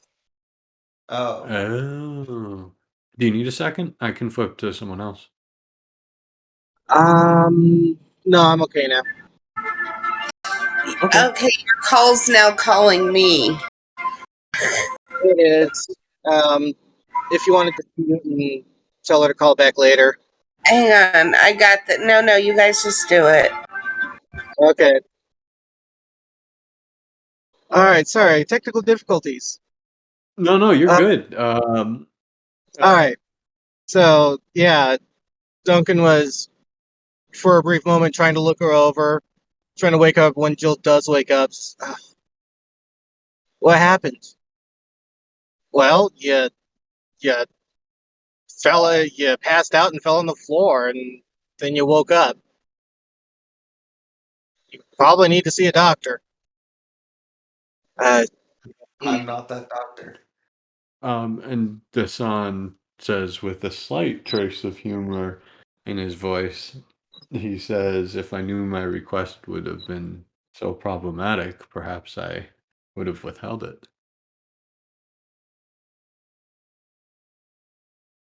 Jill slowly pulls herself up, just leaning off to one of the bracers that separates the two containment labs. I think that was coincidental. Oh, I sure hope so. Dasan says, "However, this gentleman is correct. I believe you need to go to sick bay.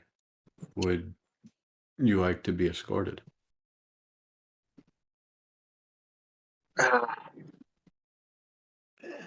still hesitates for several seconds because this is a conflict of sorts That's for her. fair. That's very fair. After about 30 seconds of just awkward silence, she'll call one of the holograms over. Jim, if you could please walk Dasan to his walk Dasan to some quarters. I think deck 4, one of the open rooms would suffice.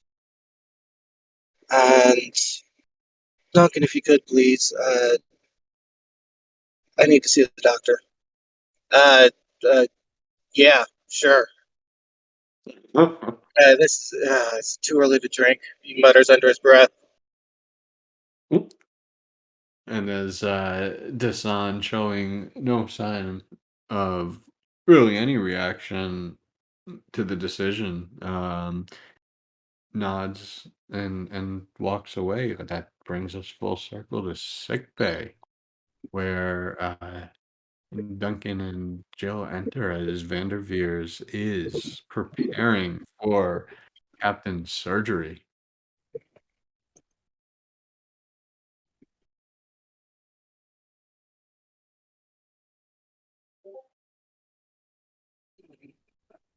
Oh, and it helps for me to flip maps. Usually, yeah.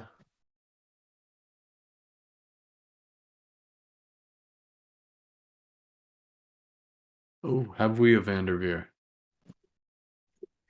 I will Yeah. actually walk Captain Morgana to her process so that she can sort of like have the courtesy of staying in command as long as possible. Because you know, Of course, and I'll say that the captain's surgery is scheduled about half hour, so the two of you are kind of getting ready for that as Jill. I don't want to say stumbles into sick bay because that's not the case, but walks into sick bay, uh, escorted by Duncan. Yeah, the pair. There's a level of awkwardness on the big guy's side. Trying to like keep a hand along her back, but it's one of those very carefully placed to not be too high or too low. Like, well, The back of whatever the it is. back where you try to shove someone aside by. mhm. It's the look of like, don't get your hand too low. Don't get your hand too low. It's the excuse me push. Yeah. Despite all of that, the handsome guy walking in with Jillian immediately has Desesh's attention. Oh, Desesh isn't there yet. Oh, sorry. I thought we were already at sick bay. All right. That's about a half hour away. Okay. This is unfortunately pre-surgery. Yeah. Yeah, when the two walk in, Vanderveers just hears a, "Hey, Doc, you around here somewhere?" Duncan, do you have to be so loud? Like, well, you In need help. here. See? There. Thank you. Thank you, Mr. Rhodes. I can manage from here. All right. And yeah, with that, Duncan will step out and Jill will make her way over into the office.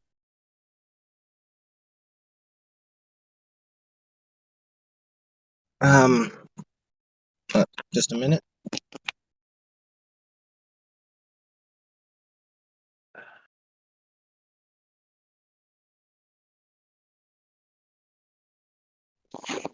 Okay, can you hear me? Yes. Yep. Okay. Clear. Yeah, walking up to. I'm sorry, I don't have access to the map. Or is it his office, or is just open sick bay?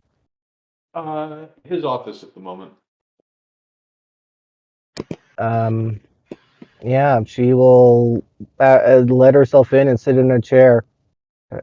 I'm sorry to trouble you, doctor. I know you have uh, the captain's surgery coming up. I need a neural scan. Yeah, no problem. He'll acquire himself a tricorder from probably the bench behind him. Absolutely. Give me a control medicine difficulty. Difficulty 2 for the regular, 4 for the goodies.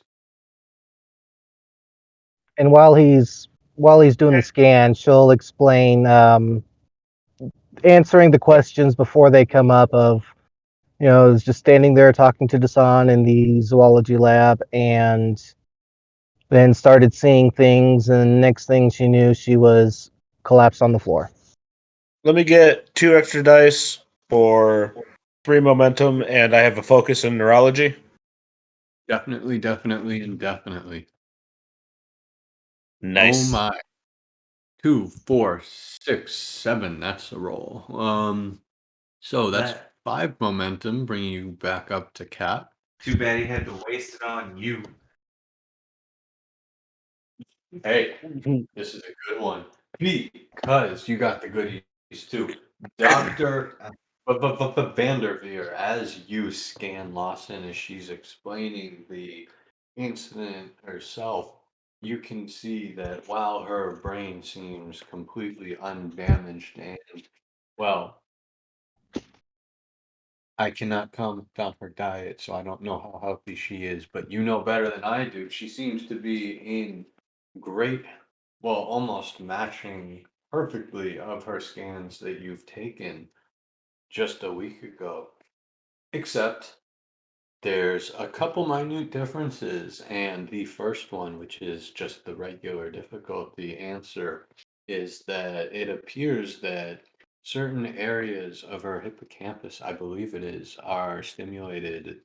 More specifically, the ones that are usually in control of uh, empathy slash telepathy. They appear to be um, not active, that's not the word I'm looking for, but uh, recently have shown a spike of activity. And for your bonus information, it appears that the area of the brain, which by this time Starfleet has mapped out to kind of control the kind of temporal aspect of our lives, keeping us locked into time, That's is also the hippocampus. yes, that is slightly has shows a little bit of weird activity as well. Well, I'm reading some very interesting things in your temporal lobe and the hippocampus specifically. Have you undergone any noticeable changes since the last time I scanned you? I've only had a few of those bars you've recommended.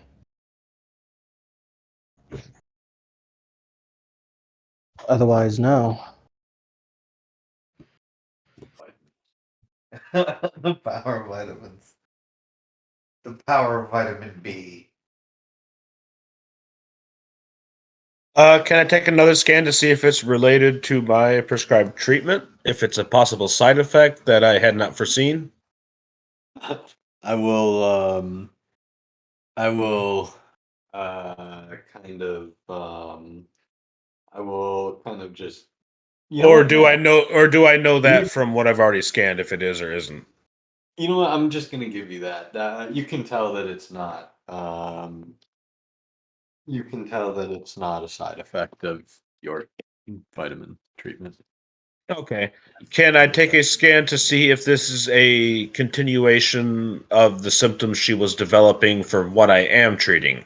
Is this, I want to know if this is a progression of the syndrome. Is this a progressing condition or is this a new development altogether? That's interesting. Give me a reason. I'm thinking reason medicine or reason science or insight. I'll take insight as well. Um, excuse me. You know what? Why don't we do this? Let's see if lightning strikes twice. Insight medicine difficulty 3 or reason medicine difficulty 4. Reason medicine difficulty 4. I want 2 more dice. And would you take a? Would you accept the neurology or xenobiology as a focus? The neurology, yes. Okay.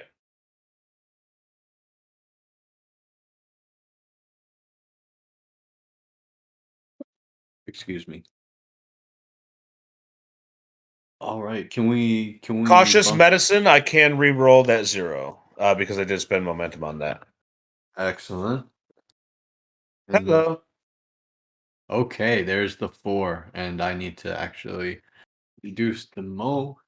As you take your scan, you realize that okay, a couple things. One, this is in fact a new, I guess, new condition or new activity or new uh, ability. However, it's it seems like that the latent ability was always there. However, something's come along to kind of, I guess, apparently in this case, spark it to life momentarily.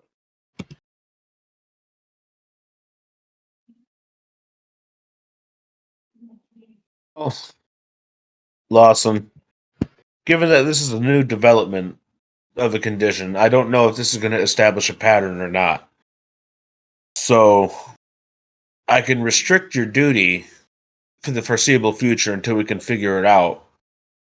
Or, at your discretion, we can make a note of this, inform the captain, and allow you to continue regular duty schedule until you encounter another episode, at which point we may be able to identify a trigger at which you will be needed to be admitted to sick bay immediately. I can't be off. I can't be off duty, Doctor. I we're already going to be down the captain soon, and we can't afford the setback. I'll, if everything else seems fine, that I can go back to duty, then I would prefer that. Just so you understand, I will be only clearing you for regular duty, nothing auxiliary, no overtime. This isn't the safe option. If you're on duty and this occurs again, you could drop at any moment in time. We have no known trigger. I could drop at any time, no matter what. I'd rather be doing something useful than waiting around for something to happen. Well, I will write up a report for you to deliver to the captain on your condition with my recommendations. And please, should you experience anything, even if you consider it a mild symptom, I want to know about it. If you have a headache, I want to know about it. If you bite your tongue, I want to know about it. If you chew bubblegum and walk, I want to know about it. I was gonna say she chuckles at that and goes, "Well, I have a headache right now."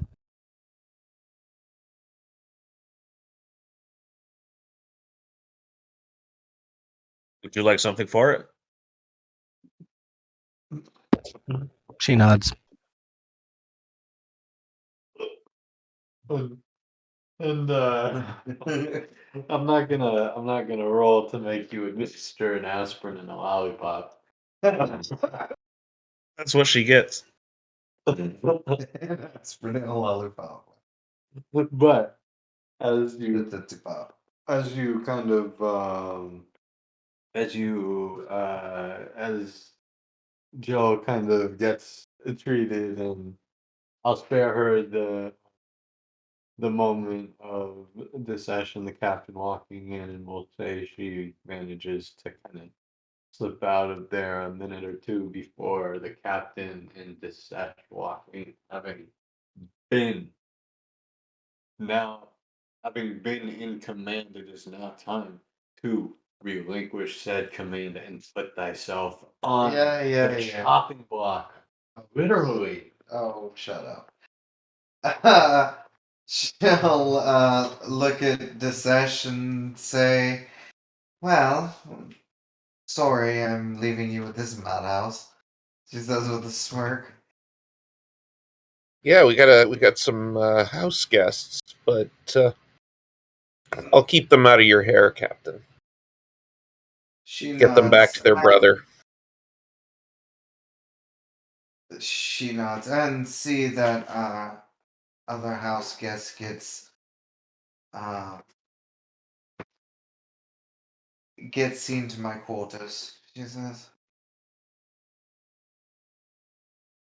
I'll make sure. Uh, she, Cash will be on hand too. right. I probably should have figured a Romulan on a Starfleet ship was probably a bad idea. You surrounded yourself with people who care about you, Captain. It puts you in awkward situations from time to time. Oh, just be happy I didn't call her brothers.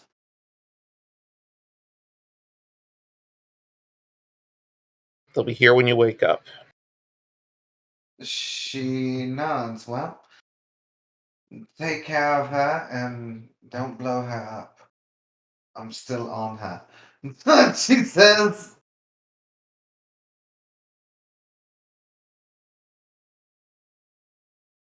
And with the handoff complete, we're actually going to follow the sesh as I'm actually going to come back Okay. to the captain's surgery in a moment, but I am going to time skip us a couple hours at a time when the captain is, well, quite frankly, well under the knife.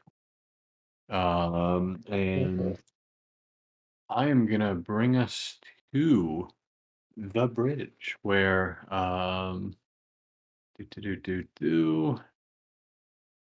let us bring us here where I need to make a couple quick adjustments because there's no captain. That's the sessions chair now. And Lawson is now in the sessions chair. And this is the nebulous time with Curie's on the bridge, but Vanderveer is slicing up the captain. And as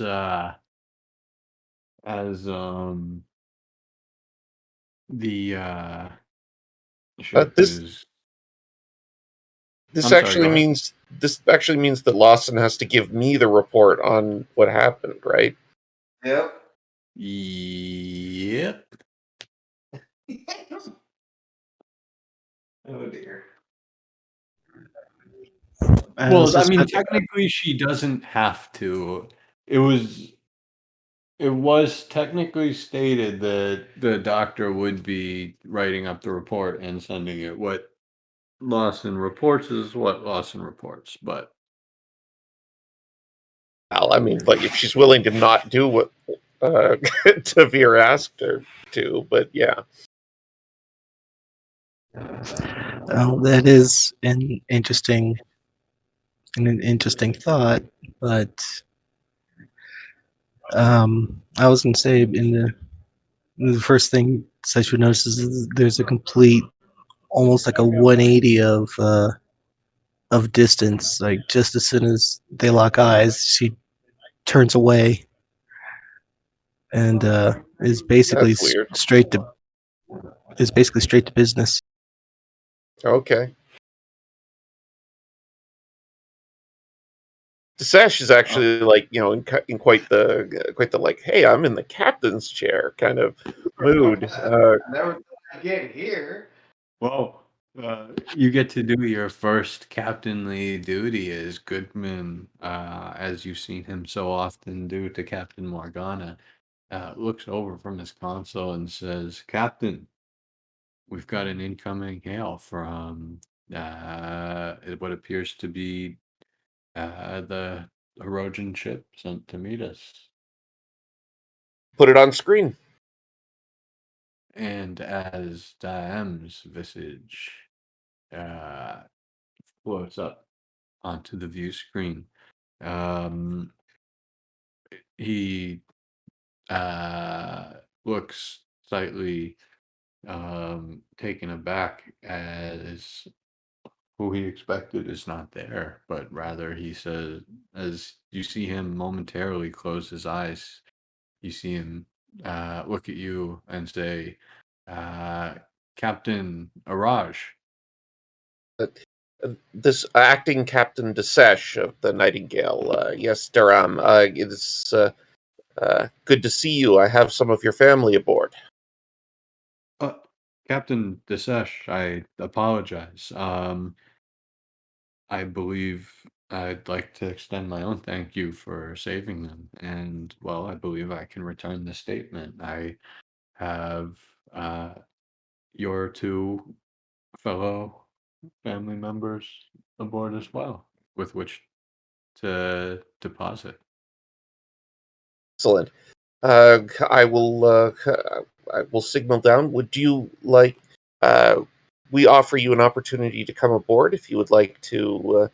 Uh, uh, if you would like to confer about recent events, but otherwise, if you would rather just have your people returned to you, we can do that as well.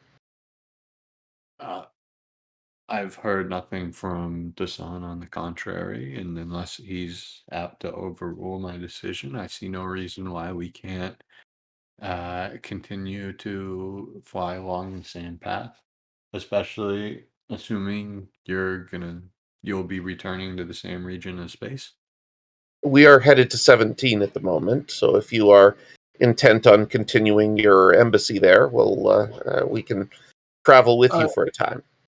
a small side note, and I apologize. This was probably my fault. Me bringing Kasara to you basically negated your necessity to go to 17. Yeah, Oh, okay. Is that what's happening? All right. Diane is making our trip easier by negating a stop. Okay, that's fine then. Probably on a reefed orders, so he doesn't have to deal with Morgana again. All right. Also, Yeah. So we'll. Tedious Run. That being the case, then I like uh, we'll like leave things long enough, but I don't actually want to bring the Herodian with us to our next stop, and I don't want to necessarily reveal its location. No, of course not. So we Of course not. keep on a somewhat neutral course for a bit, and then we'll break off at some point. Absolutely, and it's probably a good half a day to a day's journey there. So there's Mhm, definitely some time to pack in with the Herodian. mhm. Um, but But I am going as to go meet the captain's daughter as she arrives aboard. absolutely, Oh, and dear. as I struggle to, for some reason, I forgot that I needed a transporter room. So we'll just we'll momentarily pretend, for lack of a better thing, that the lab is the transporter room. I apologize. Um, as you see, Dasan and his, or you know what, whether or not they go, are you I would the actually bring Lawson with me if you know. okay? Sure. And as the two transporter beams start to coalesce in front of you onto the pad, uh, who should appear, but what appears to be a uh would you like to describe her? Because I'm blanking. She's probably about 5'8". She's a brunette with piercing blue eyes. She looks she very much looks like she could be related to Nira. Same cocky smirk, same uh the same raven hair. The only difference is the eyebrows and the ears.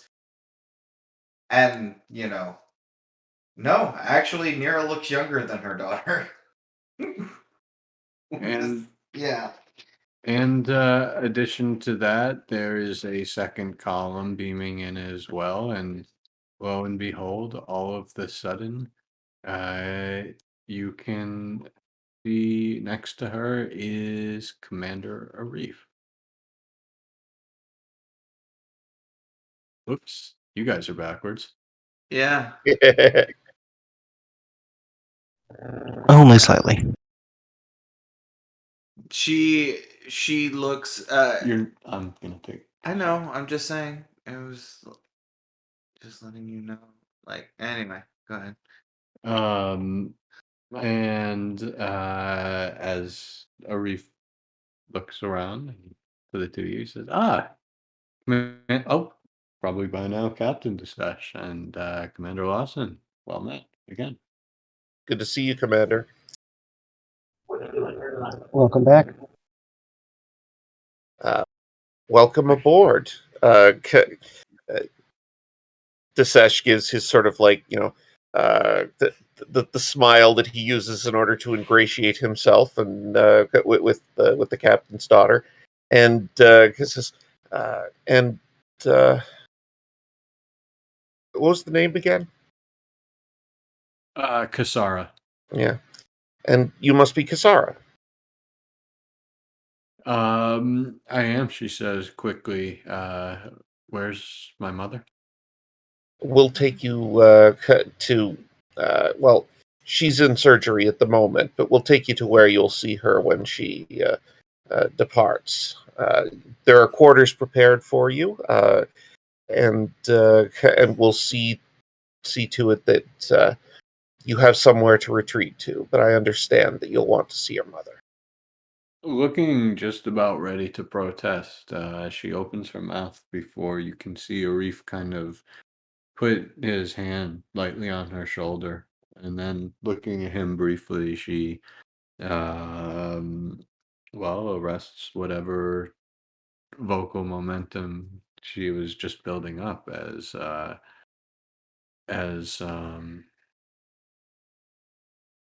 Arif says that would be quite gracious, Commander.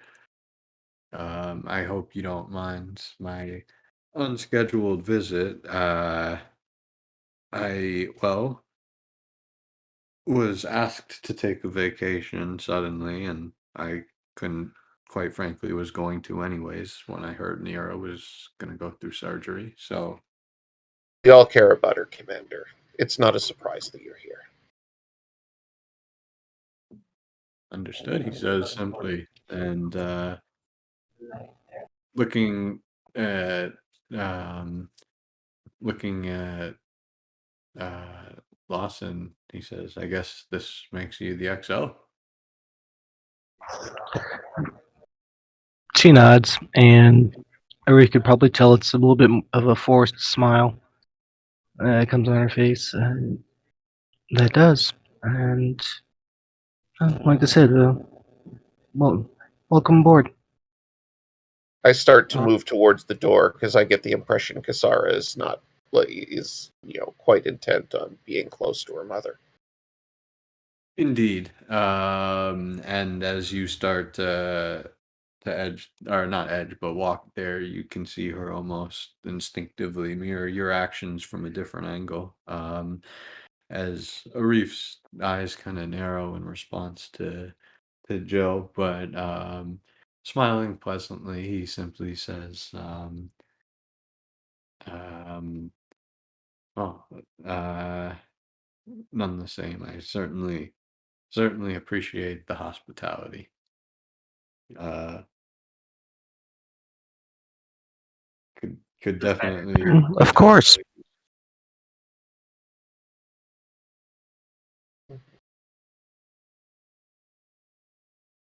and as the four of you kind of walk out, let's flip back quickly to the hospital where our captain is now under the clutches of our amazing, hopefully not uh not drunk at the moment, Vanderveer. Guess spend all that threat. Yes. Um, I only I only have five, damn it. I need one more before I can hideously transfigure the captain. No, I'm just kidding. But yes, Captain, it's moments before your intended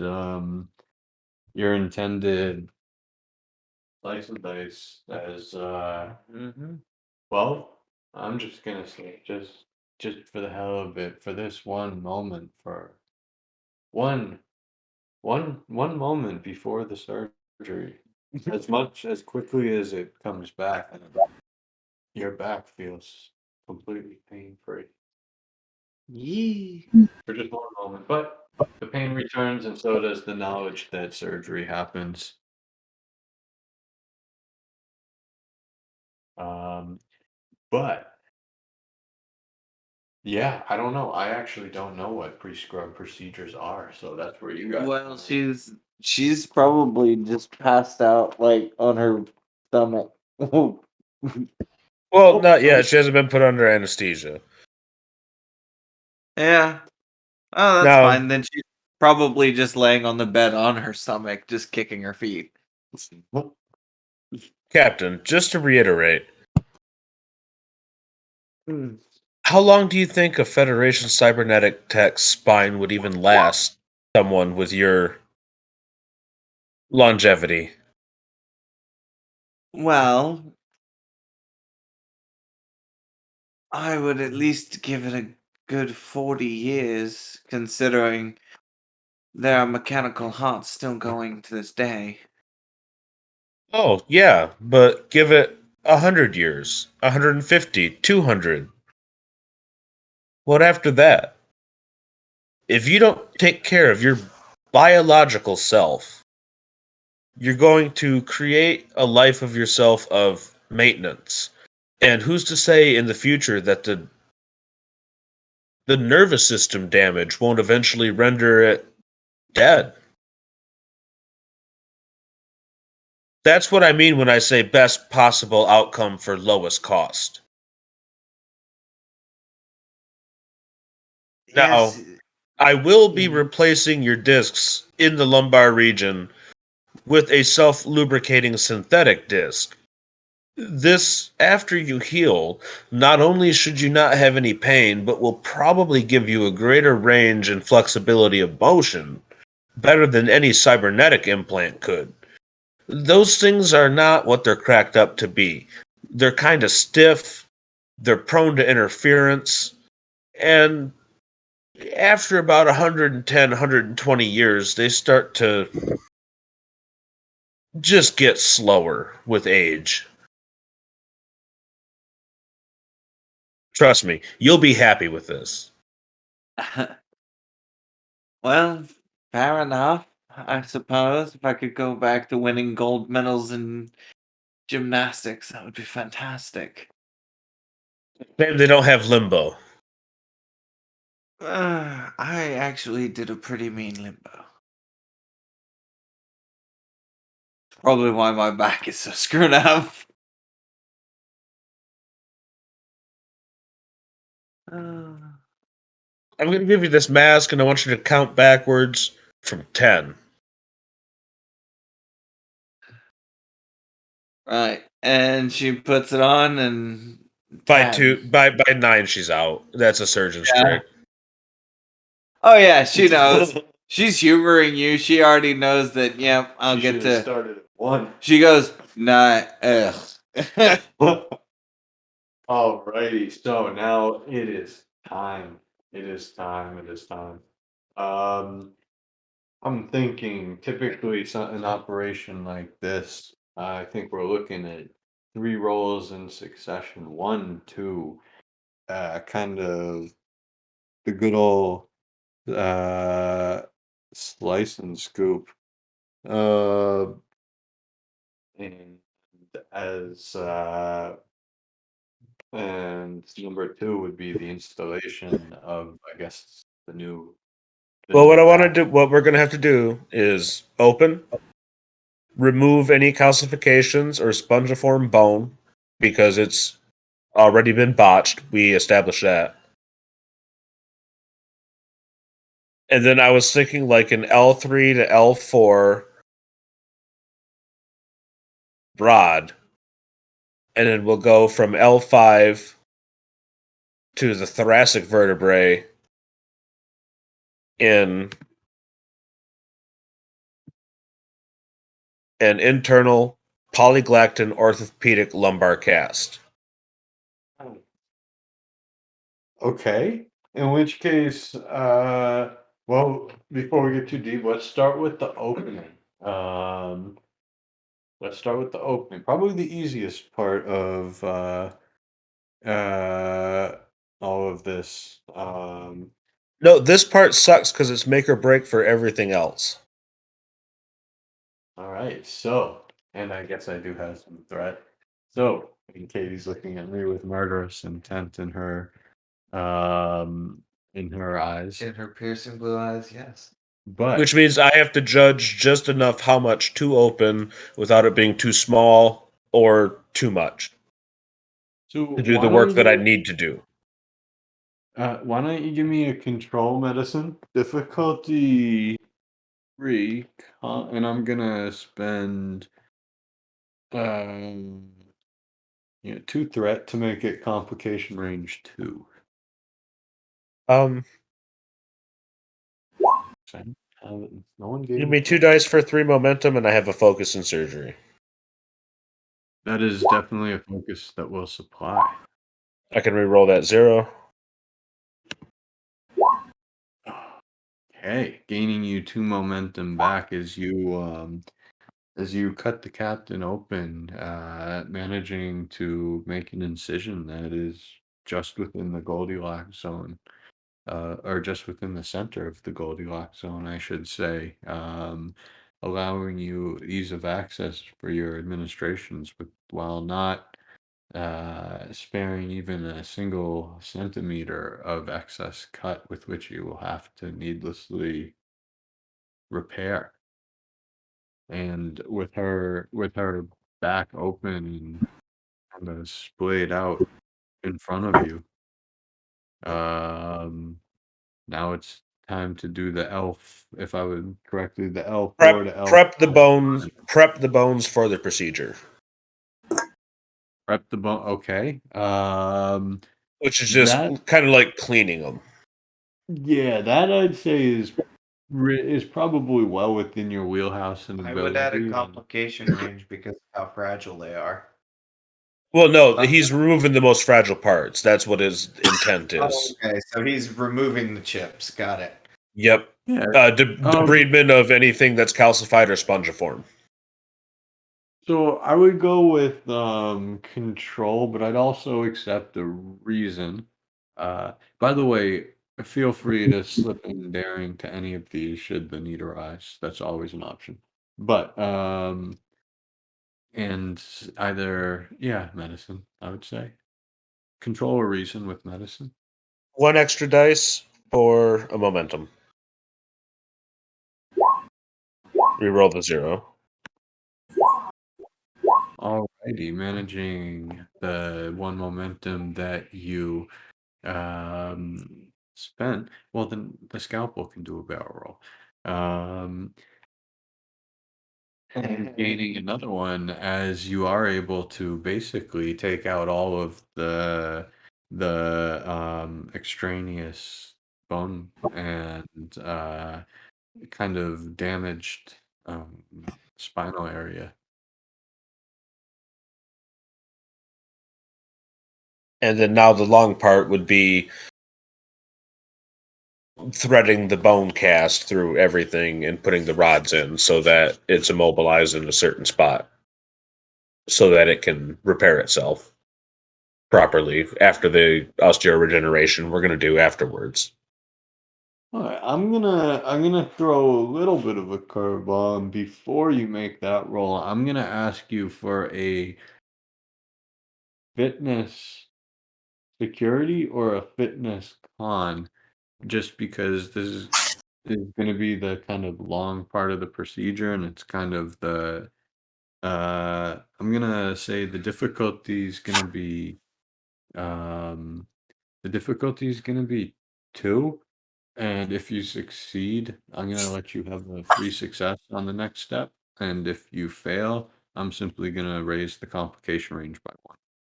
Okay. Give me an extra dice for momentum and still taking a focus in surgery. Yeah, I think that's fair.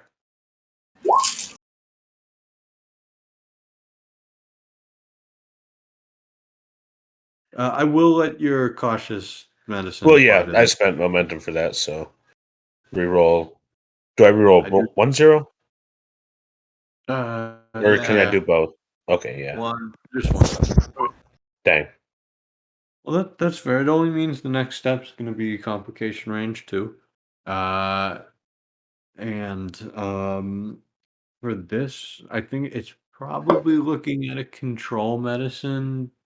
Um, this is I would say is while the incision was the important or the important part, this was probably the delicate part. So I think we're looking at a difficulty of 3.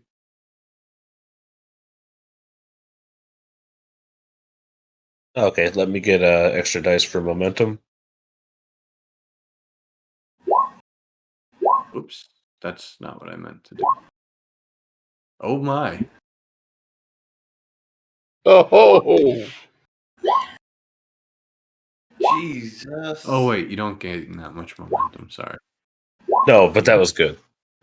That was very good. As well, true to his word, you manage. Vanderveer manages to kind of just intrinsically and efficiently, uh, kind of um, administer these rods and the discs and pretty much kind of fill out not only everything that he took out, but it kind of gives it necessary the necessary support so that while it's healing, it will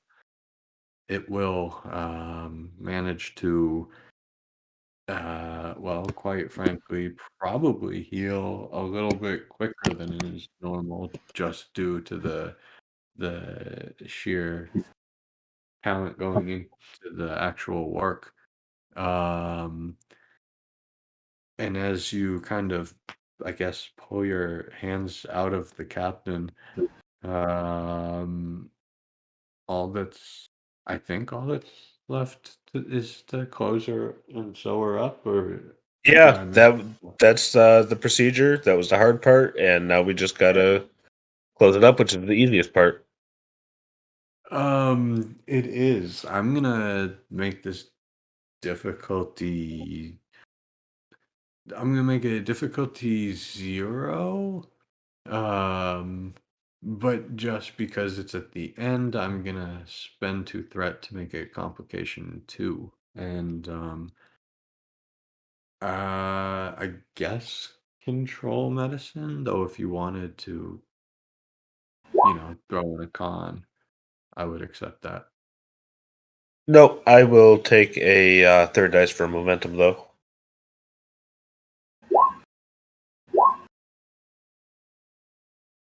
Okay, gaining bringing you back up to just 5 momentum. Nope, 6 momentum.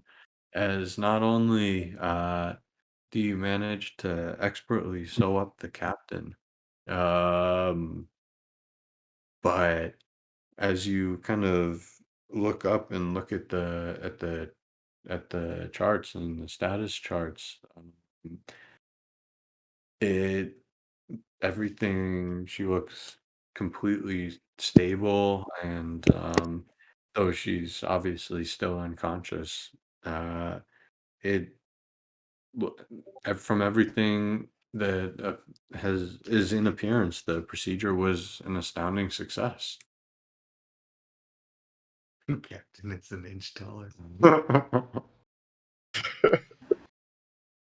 God, Mm. that would be a terrifying doctor to wake up to. And and it appears that the elk spine has been successfully no, I'm just kidding. We've replaced your heart with a baked potato. You have 3 seconds to live. Um, and as this is going on, we're gonna flip. We're gonna Flanky. We are gonna flip real quickly back to the bio lab where, speaking of the miniaturized captain, we're gonna look for the miniaturized doohickey as after quite an exciting day, we return back to the we return back to the cybernetics lab where we have Yana kind of, I guess, for lack of a better word, unwinding with a little bit of And machete. miniaturization progress.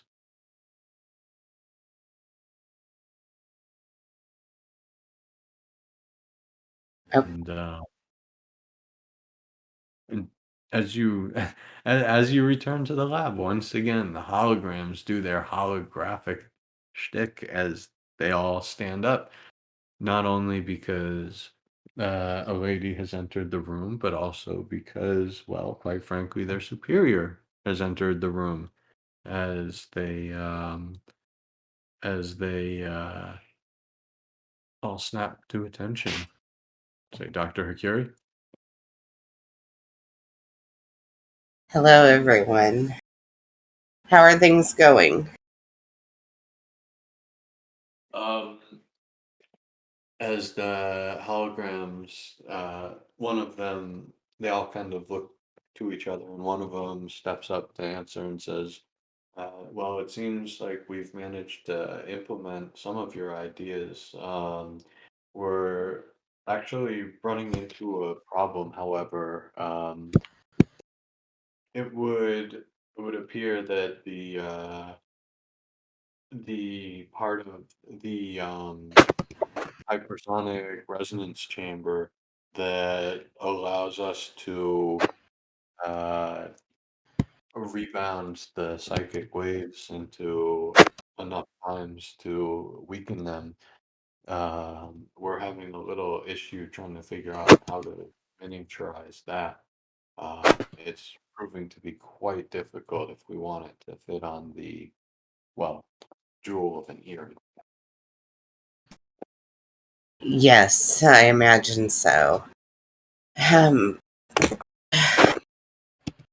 she'll go over and look at kind of what they've already got kind of worked out, and she's gonna look it over and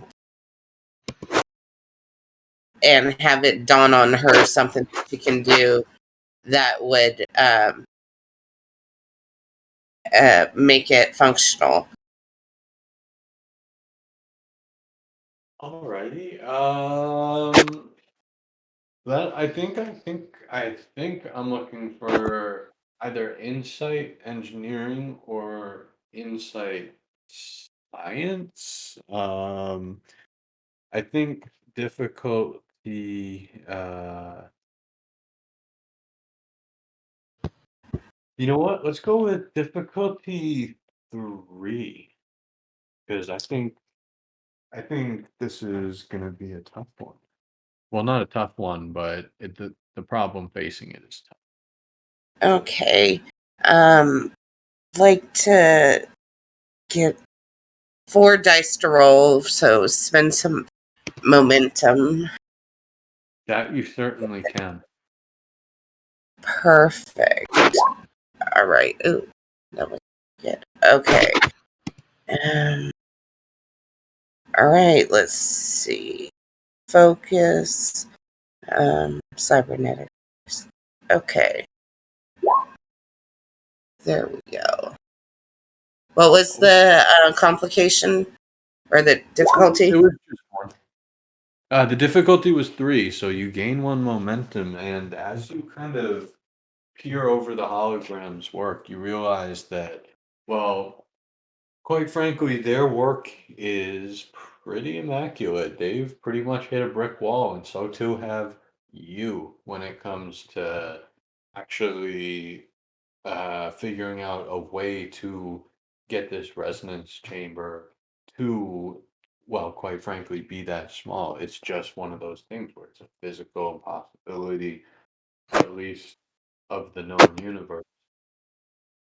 But, but, as you peer over that and realize that, well, at least this is not going to work as it is, an idea comes to your mind as you realize that Starfleet does have the capability of what is essentially Bluetooth 50.0. And while the most of the components can fit into the earring, were you to take out that single part of the component and perhaps, well, just have it either on its own or in something else, you could, well, pretty easily manage to fit this, or, well, kind of construct this not only well within the 2-day window, but you could probably start fabrication, I mean, now. Oh, hey. But as I said, it would be a two-part doohickey. It would be functional, not 100% what the commander asked for, but technically what the commander asked for is essentially impossible. So, Right. You got the closest you could. Yeah. Okay. so I guess well, I guess make it, construct it, Yes. design it, build it. Yeah. Uh, Try to get a prototype at least. the good old proto. Let's go with the. I think this is mostly fine computer replicator work. So I'm thinking control engineering, and most of the difficult stuff is looking at. I think well past that. So maybe difficulty 2. I'm thinking. Okay. I am going to get some more momentum and give me 4 dice and focus in. Let's see. Okay. Can I re-roll one of those zeros? Oh, wait, you said difficulty 2? Just 2. Yep. Okay. Should I re-roll or just leave it at that? Well, best case scenario, you gain 1 or 2 momentum for the team. Worst case scenario, you cost the team 2 momentum. You have 4 momentum right now. I think it's really up to you. Okay. You can't screw anything up irrevocably. Okay. I wasn't sure if I needed to technically be above the 2 or if being at 2 just mutes it. And it's good. Right. No. Oh yeah. Yeah. So you are good as you work the replicator Okay, and then I'll start. just leave it at that. All right. And as the construct continues, and you see the components start to essentially kind of, well, they do appear out of thin air. The You can see the what appears from the replicator is what is visually an exact copy of uh Tasesh's earring, and also just a kind of a small metallic cube that is the resonance chamber, um, that could easily be stored in a pocket or whatnot. But as you kind of scan it, you can see that internally it's certainly of your design. And as you kind of run it through its tests, you see that at least in terms of readouts and scans, it functions at the same level essentially of the of the inhibitor that Commander Sorrell created. Perfect. Well, there's only one true test for it. It's for it to actually be used by him and to work. Uh, she'll let Desesh know that she has a prototype if he'd like to come by and look at it at his earliest convenience. Well, doctor, that's a bit of a surprise. Work. I'll be there momentarily. Enter the commander.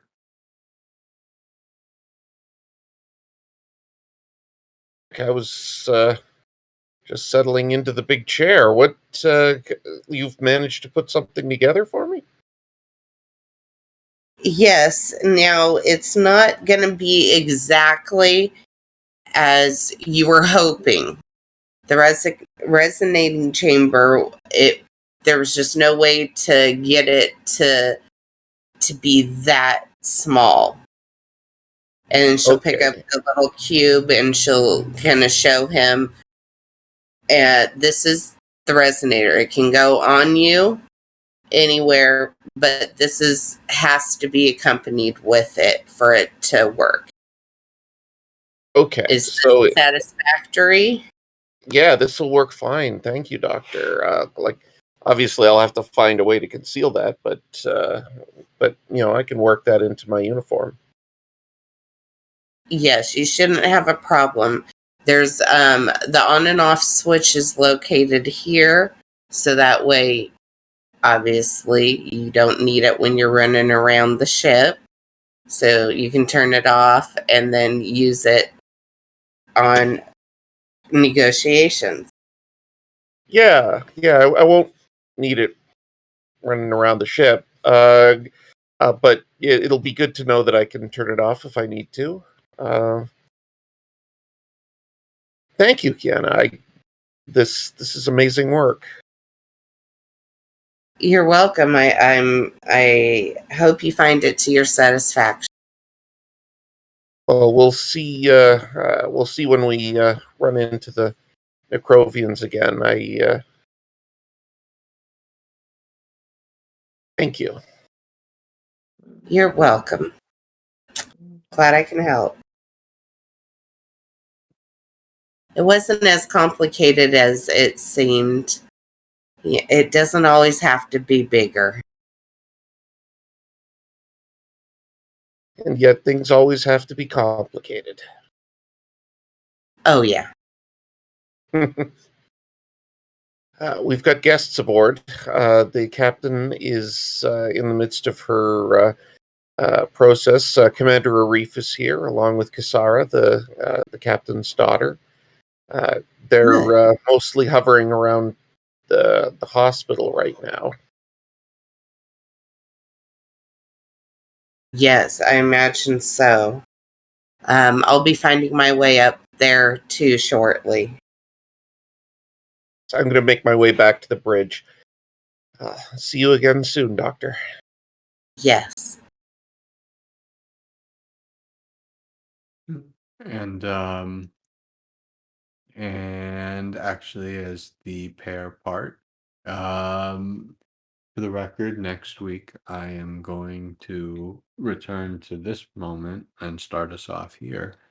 But for the end of this week, I'm gonna fast forward us up a couple hours, and while the captain still needs copious amount of bed rest after her successful surgery, she manages to open open her eyes, and as they flutter open, she can see that, well, there are many more people in the room.